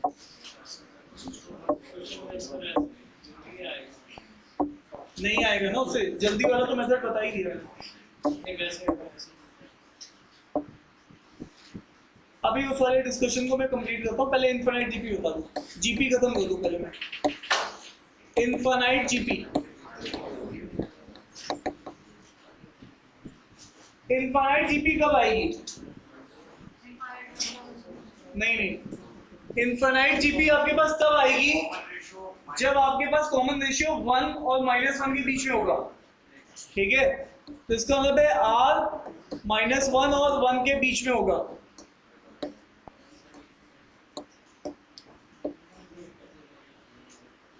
अब ऐसा भी क्यों होता है? अगर r आपका 1 से बड़ा हो गया तो वो तो कन्वर्ज ही नहीं करेगी सीरीज इनफाइनाइट पे, तो वो इनफाइनाइट मतलब बढ़ती चली जाएगी ना। कोई भी चीज अगर आप बढ़ा रहे हो तो बढ़ती चली जाएगी ना, तो इसका मतलब है वो कन्वर्ज करनी चाहिए, मतलब इसीलिए ये कंडीशन डाली जाती है, ये वाली कंडीशन, ताकि वो कम होने के बाद कन्वर्ज करती है। जब r की वैल्यू 1 से कम होगी तो वो चीज क्या बनेगी? कन्वर्ज करेगी, और नहीं तो वो डाइवर्ज करेगी, ठीक है? तो यहाँ से ये कॉन्सेप्ट अगर हम समझ चुके हैं, तो यहाँ पर अब आपको एक इनफाइनाइट जीपी का एग्जांपल बता देता हूँ। लिखिएगा 54 से ले लो, 54 को 3 से डिवाइड करो, कितना आएगा? लिखते जाओ, 54 3 से डिवाइड करोगे कितना बनेगा? 18। तो इस बार कॉमन रेशियो क्या मल्टीप्लाई किया? 1/3, और फिर 18 को 3 से डिवाइड करो। अच्छा तुम समझ पा रहे हो मैंने क्या लिया था? 54 को किससे डिवाइड करवाया? डिवाइड ही मल्टीप्लाई करवाया, फिर से मल्टीप्लाई कर रहा हूँ 1/3। इस बार r की वैल्यू बस 1 से कम है, तो ये 18 आ गई। फिर से इसको क्या करो 1/3 से, तो कितना आ जाएगी? फिर से इसको 1/3 से 2, फिर से इसको 1/3 से, फिर से इसको 1/3 से 2/9। अरे ये से लो, तो अब आपके पास इस तरीके से बनने लगेगी। उसके बाद और लिखोगे तो 2/27 है ना? तो ये आपके पास ये इनफाइनाइट बनती जा रही है, मतलब ये जो टर्म है ये धीरे धीरे कम होती जा रही है, ठीक है? इसी को कहते हैं कन्वर्ज होना, इसी को कहते हैं क्या करना? कन्वर्ज होना। तो यहाँ पर धीरे धीरे एक पॉइंट के बाद ये इनसिग्निफिकेंट वैल्यू हो जाएगी, तो इसका सम भी हम लोग निकाल सकते हैं। ये सम का फॉर्मूला आपके पास बहुत यूज होता है, ये first term 1 minus common ratio, बस सीधे सीधे ये फॉर्मूला, ठीक है? तो यहाँ पर प्लीज मेक श्योर इसका सम ऑफ इनफाइनाइट, ये जीपी का फॉर्मूला आपके पास आनी चाहिए। फर्स्ट टर्म है ये 1 माइनस आर है। अब मान लो कोई पूछता है इसी का सम कितना होगा, ये जो सीरीज चली जा रही है, तो ए कितना लोगे? और ये क्या लिखो 1 माइनस, तो ये 54 है और ये 2/3 हो जाएगा, ये 27 और 27 इंटू 3 कितना हो जाएगा 81 आएगा इस पूरी सीरीज का सम। इनफाइनाइट तक लिख दो तो भी उसका सम 81 बैठेगा। क्लियर है सब? चले आगे, तो आइए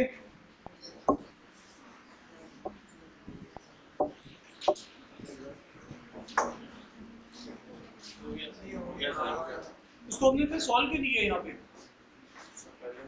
ये डबल है क्वेश्चन ना।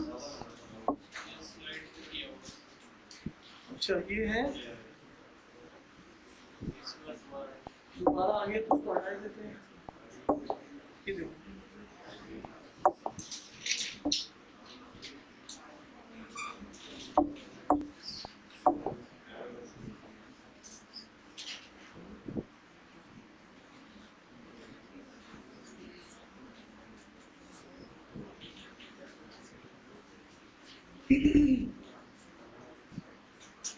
एक्सक्यूज मी, जल्दी ट्राई करिए।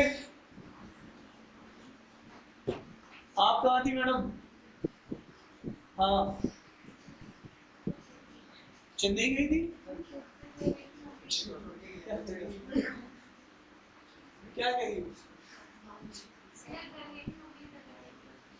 घर कहीं और है आपका? कहाँ है?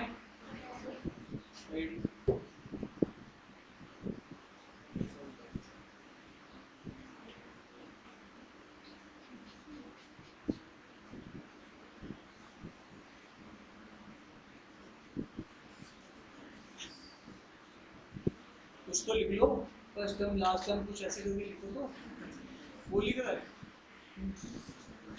पेन नहीं है तुम्हारे पास? क्या हो गया?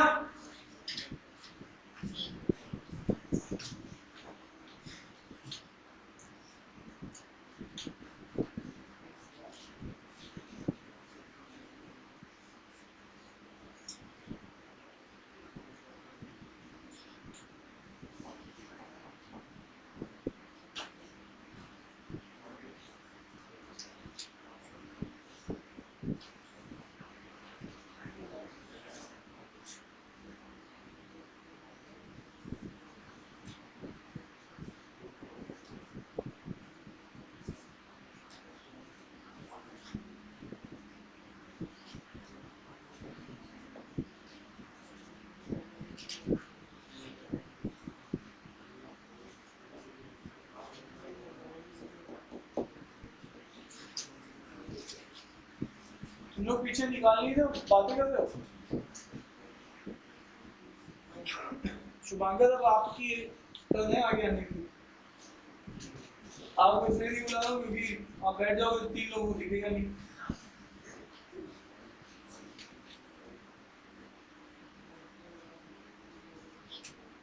हो गया ये क्वेश्चन? क्या है इसका आंसर?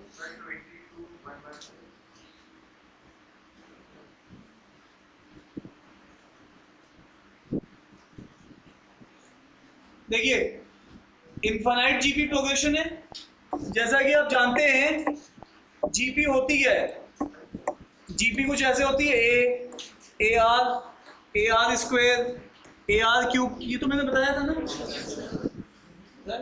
हाँ ठीक है, तो ए आर की power 4 and so on infinite तक जा रही है। अब यहाँ पे क्या कह रहा है, in infinite GP progression every term is 9 time the sum of the every term. तो मैं फर्स्ट टर्म को ही पकड़ लेता हूँ, ये क्या है फर्स्ट टर्म, एवरी टर्म क्या रहा है, every term is 9 time of the sum of the all term that follows. इसके बाद कौन इसको फॉलो कर रहा है, ये सब फॉलो कर रहे हैं इनफाइनाइट तक। ये पहली टर्म है, अगर दूसरी टर्म लेता तो दूसरी टर्म को तीसरी इसके ऑनवर्ड फॉलो कर रहा है, उसके सम के बराबर है। इसका मतलब है फर्स्ट टर्म और ये जो जितने भी टर्म्स बच रही उनका sum A R square A R cube A R की पावर 4 एंड सो ऑन, है ना, है ना। अभी रुक जाओ, तो यहाँ पे क्या है, एक द सम ऑफ दी, हाँ every term is 9 time the sum of all terms. अब ये इतना लिखने के बाद हमारे पास इसको क्या करना है 9। अब आपको दिख रहा है यहाँ से मैं ए भी कॉमन निकाल सकता हूँ, तो ये क्या बन जाएगा r square r cube r की पावर 4 एंड सो ऑन। और ये चीज क्या है ए, तो इस ए से ये क्या हो गया कैंसिल आउट, ये कितना बचा 1, ये कितना बचा 9। अब आप देखो ध्यान से, अब अगर हम लोग इस 9 को भी इधर लेके आ जाए, ठीक है, तो अब आप देख पा रहे हो यहां से अब आपके पास ये इनफाइनाइट जीपी है, इनफाइनाइट जीपी इसकी फर्स्ट टर्म क्या है आर। अरे इनफाइनाइट जीपी का सम अभी भी हम लोगों ने सीखा है first term by 1 minus r. तो यार इसका फर्स्ट टर्म क्या है, इसकी फर्स्ट टर्म आर है और इनका कॉमन रेशियो कितना है वो भी आर है। तो एक्चुअल में इसका मैं सम लिखूंगा इस पूरी की पूरी ब्रैकेट वाली टर्म का, तो क्या लिखूंगा आर ओवर 1 माइनस आर, जो कि किसके बराबर है 1/9 के। तो अब यहाँ से आर आने वाला है, तो ये आ जाएगा 1 माइनस आर, तो ये कितना हो जाएगा 9r। इसको इधर भेजेंगे कितना हो जाएगा 10r, तो r comes out to be कितना हो जाएगा 1/10। तो ये इसीलिए हो रहा है क्योंकि जो आगे की टर्म्स है ना वो 10 गुनी कम होती जा रही है, तो पहली टर्म आगे की टर्म्स की। तो यहां तक तुम लोग समझ पा रहे हो। पहले तो ये देखो, मैंने अभी तक क्वेश्चन को यहीं तक डिकोड किया है केवल, ये देख लो क्लियर है। मैं जीपी जानता था, फर्स्ट टर्म पता है, ये सेकंड टर्म है, तो जो भी टर्म है उसकी जो फॉलोइंग टर्म्स है उसका सम 9 टाइम्स, तो ये वाली कहानी थी। चले आगे, चले आगे भाई लोगों, बोलो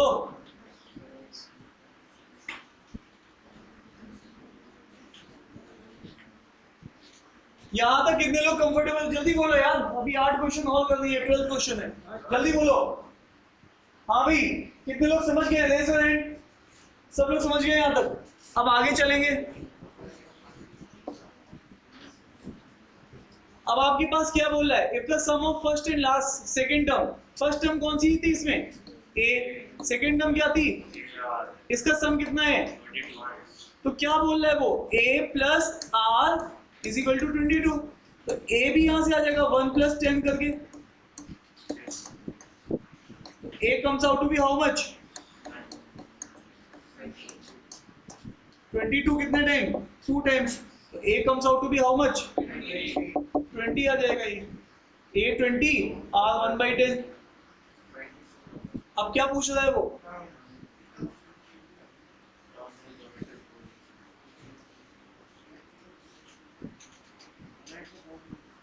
बताओ। तो पूरा क्वेश्चन खुल गया है, ठीक है, ए भी आ गया आर भी आ गया। अब क्या पूछ रहा है, कैसे निकाले, बोलो बोलो।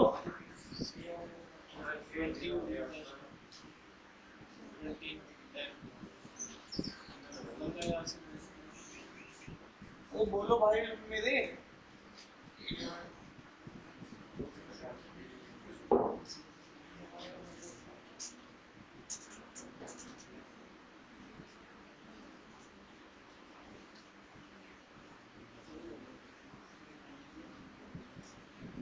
पीछे वाइट शर्ट टी शर्ट कैसे निकाला,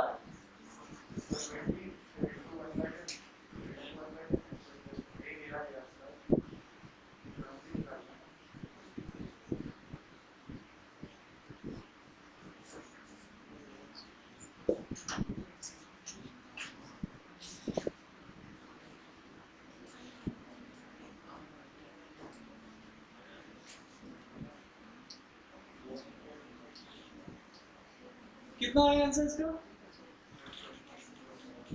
कितना आया आंसर, आंसर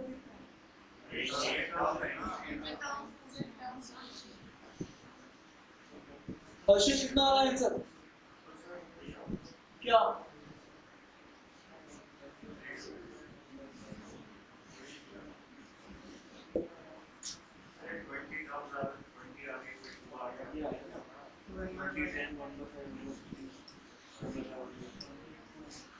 चलिए लिखिएगा,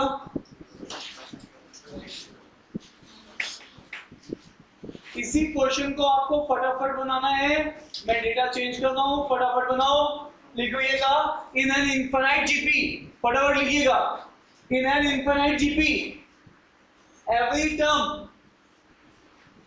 term 7 times, every term 7 times the sum of all the terms that follow.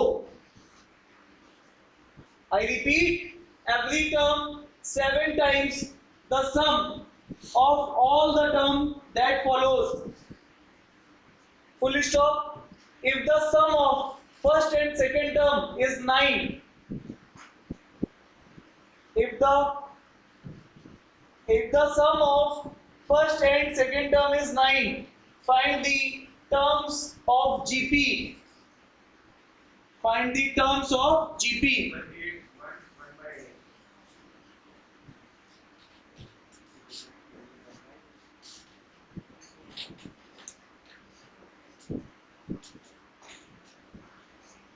Clear है? यहां पे जो टर्म्स लिख सकते हैं, तो पहली टर्म ए थी, दूसरी टर्म ए आर थी, तीसरी टर्म ए आर स्क्वायर थी। तो आपने पहली टर्म ए लिखी दैट इज 20, दूसरी टर्म लिखी 20 इंटू 1/10, तीसरी टर्म लिखी थी 20 इंटू 1/10 इंटू 1/10। इस तरीके से ये टर्म्स लिखी जाती है। ठीक है, क्या बात समझ में आ रही कि नहीं आ रही है? तो ये पहली टर्म थी, ये दूसरी टर्म थी, इस तरीके से टर्म लिख रहे हैं। नेक्स्ट, अभी जो क्वेश्चन मैंने आपसे पूछा उसमें मैंने क्या बोला कि जो भी टर्म है ए R square, A R cube and so on, मैंने बोला कि जो पहली टर्म है वो बाद की सारी टर्म्स के कितने टाइम्स हैं? 7 टाइम्स हैं उसके सम के। तो यहाँ पर ए R square, A R cube, इस तरीके से मैंने बोला आपको। तो आपने यहाँ से फिर से क्या लिया? 7a कॉमन, तो ये क्या आ गया? R square, r cube and so on. और आप जैसा कि जानते हो कि ये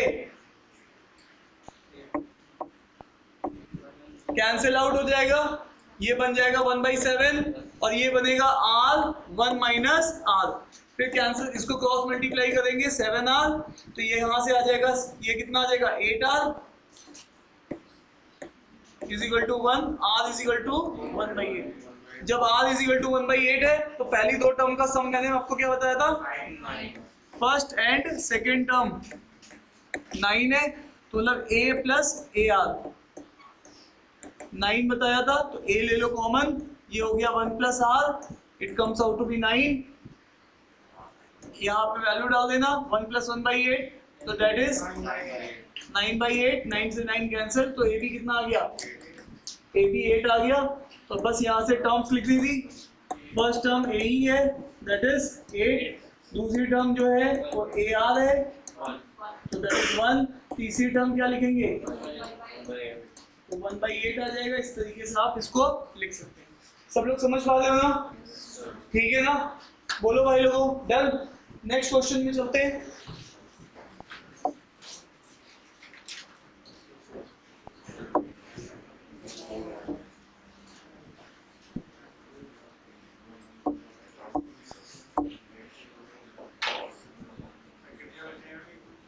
प्लीज फटाफट करिएगा।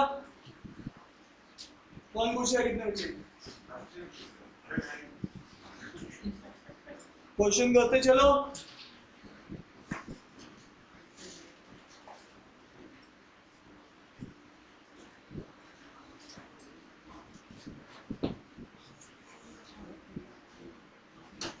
We are in the 13th question. अभी 6 क्वेश्चन इसके बाद और बचे। 20th क्वेश्चन तक करते हैं।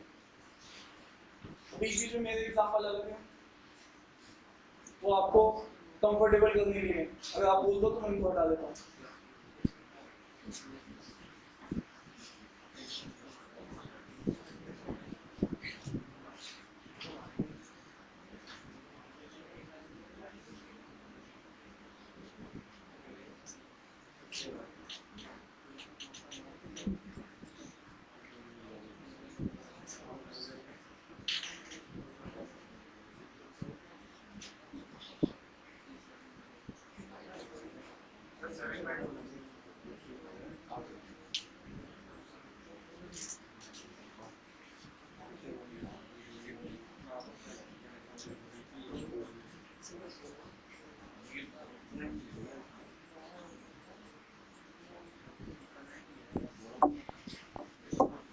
क्या लिखेंगे? सबसे पहले जीपी बोली गई है, जीपी लिख लीजिए A R square, A R cube, A R की power 4, A R 5, A R 6, इस तरीके से आपको बोली गई है एंड सो ऑन। ये जीपी बोली गई है, तो आपको क्या बोलेंगे आप यहाँ पे? Sum of odd by sum of even. तो ऑड नंबर्स कौन कौन से हैं आपके? पहला वाला जो टर्म है उसको क्या बोलेंगे? First term, second term, third term, fourth term, fifth term, six term, इस तरीके से है ना। तो आपको ऑड पहले लिखने हैं। ऑड मतलब पहले ए लेंगे, फिर थर्ड ए आर स्क्वायर लेंगे, फिर उसके बाद फिफ्थ टर्म लेंगे ए आर 4, है ना। यहां से अब इसके बाद सेकेंड टर्म लेंगे। पहले सेकेंड टर्म कैसे लेंगे? सेकेंड टर्म कैसे लेंगे? कैसे लेंगे बताइए?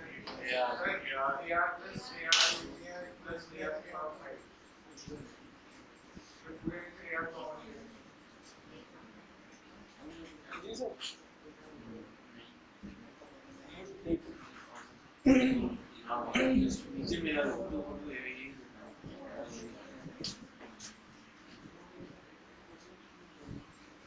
डन है?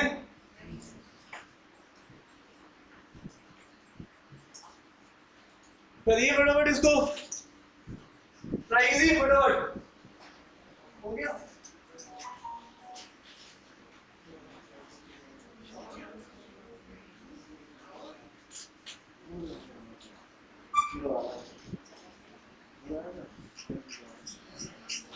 अरे जी समझ में आ गए?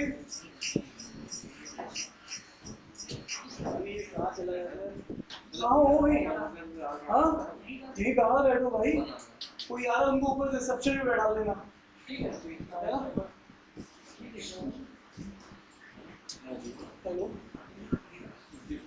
हेलो,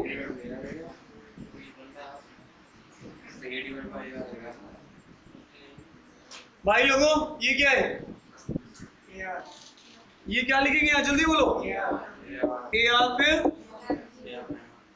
और फिर ए आर 5 एंड सो ऑन। तो ये चलेगा इस तरीके से, हिसाब किताब ये चलेगा। अब क्या करें आगे? आप देख रहे हो ऊपर क्या ले लें? क्या कॉमन ले लें? ए। तो ये क्या बन जाएगा? 1 प्लस, और ये क्या आ जाएगा?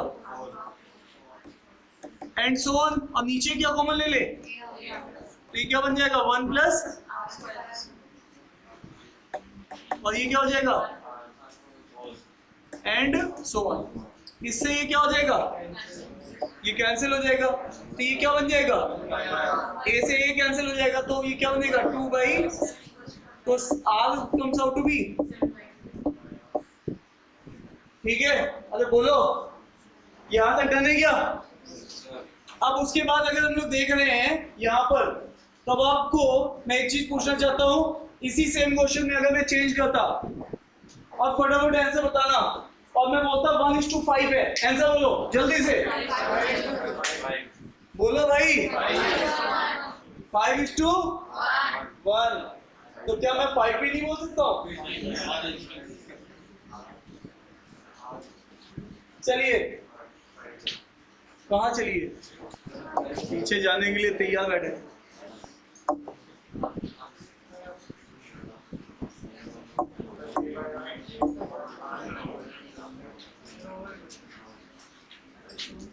हम मर गए?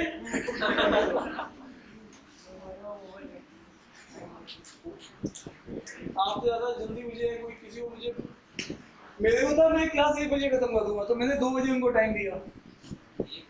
मेरे को गड़बड़ होगी, मैंने टाइम यहाँ पे गड़बड़ दे दिया। मेरे को टाइम देना चाहिए तो 3 बजे को।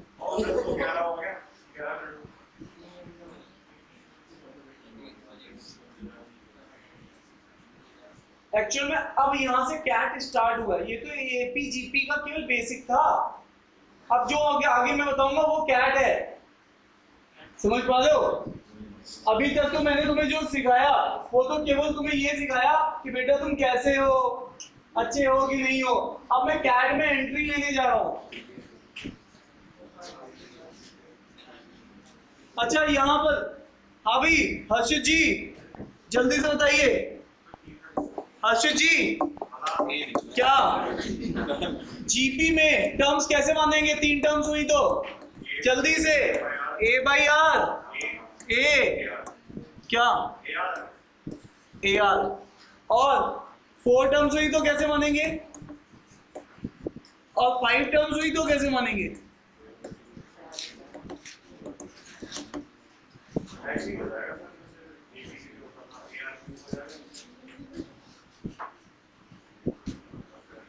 अभी आपको इस चीज की जरूरत पड़ रही है यहाँ पे, यहाँ देखो जो आपने क्वेश्चन किया है, the sum of 3 terms geometric progression 14 है और प्रोडक्ट है 64। तो सबसे पहले प्रोडक्ट को पकड़ो। आपने पहली टर्म मानी a बाई आर, दूसरी टर्म है a, तीसरी टर्म है ए आर। तो अब आपके पास प्रोडक्ट कैसे आएगा? a का क्यूब आ जाएगा और ये कितना आएगा 64। 64 किसका क्यूब होता है? तो a की वैल्यू कितनी हो जाएगी? 4 आ जाएगी।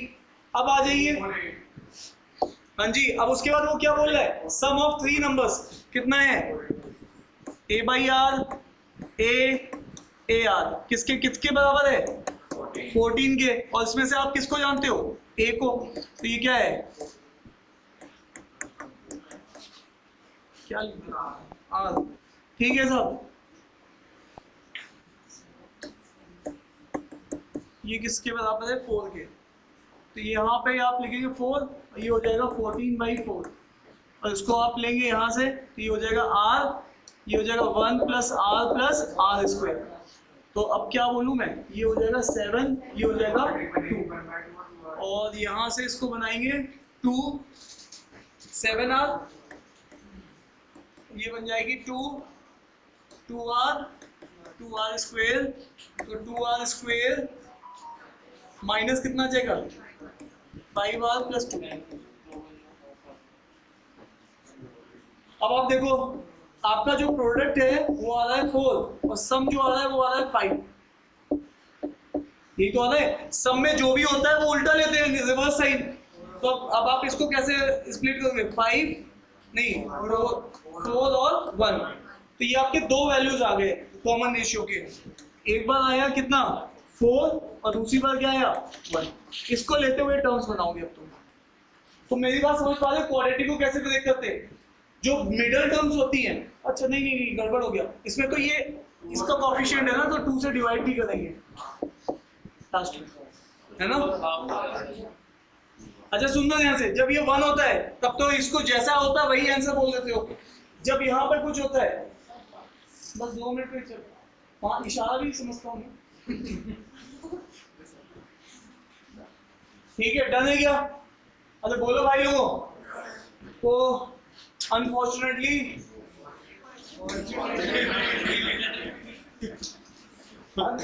मुझे क्लास वाइंड अप करनी पड़ रही है, ठीक है? बट मैं अगली क्लास में, हेलो, ये बचे हुए जो क्वेश्चन है ना, यहाँ से कैट स्टार्ट हो रहा है और अगली वाली क्लास हमारी 4 घंटे की होगी और पूरी सीक्वेंस सीरीज अच्छे से खत्म हो जाएगी 11 से लेके 3 तक।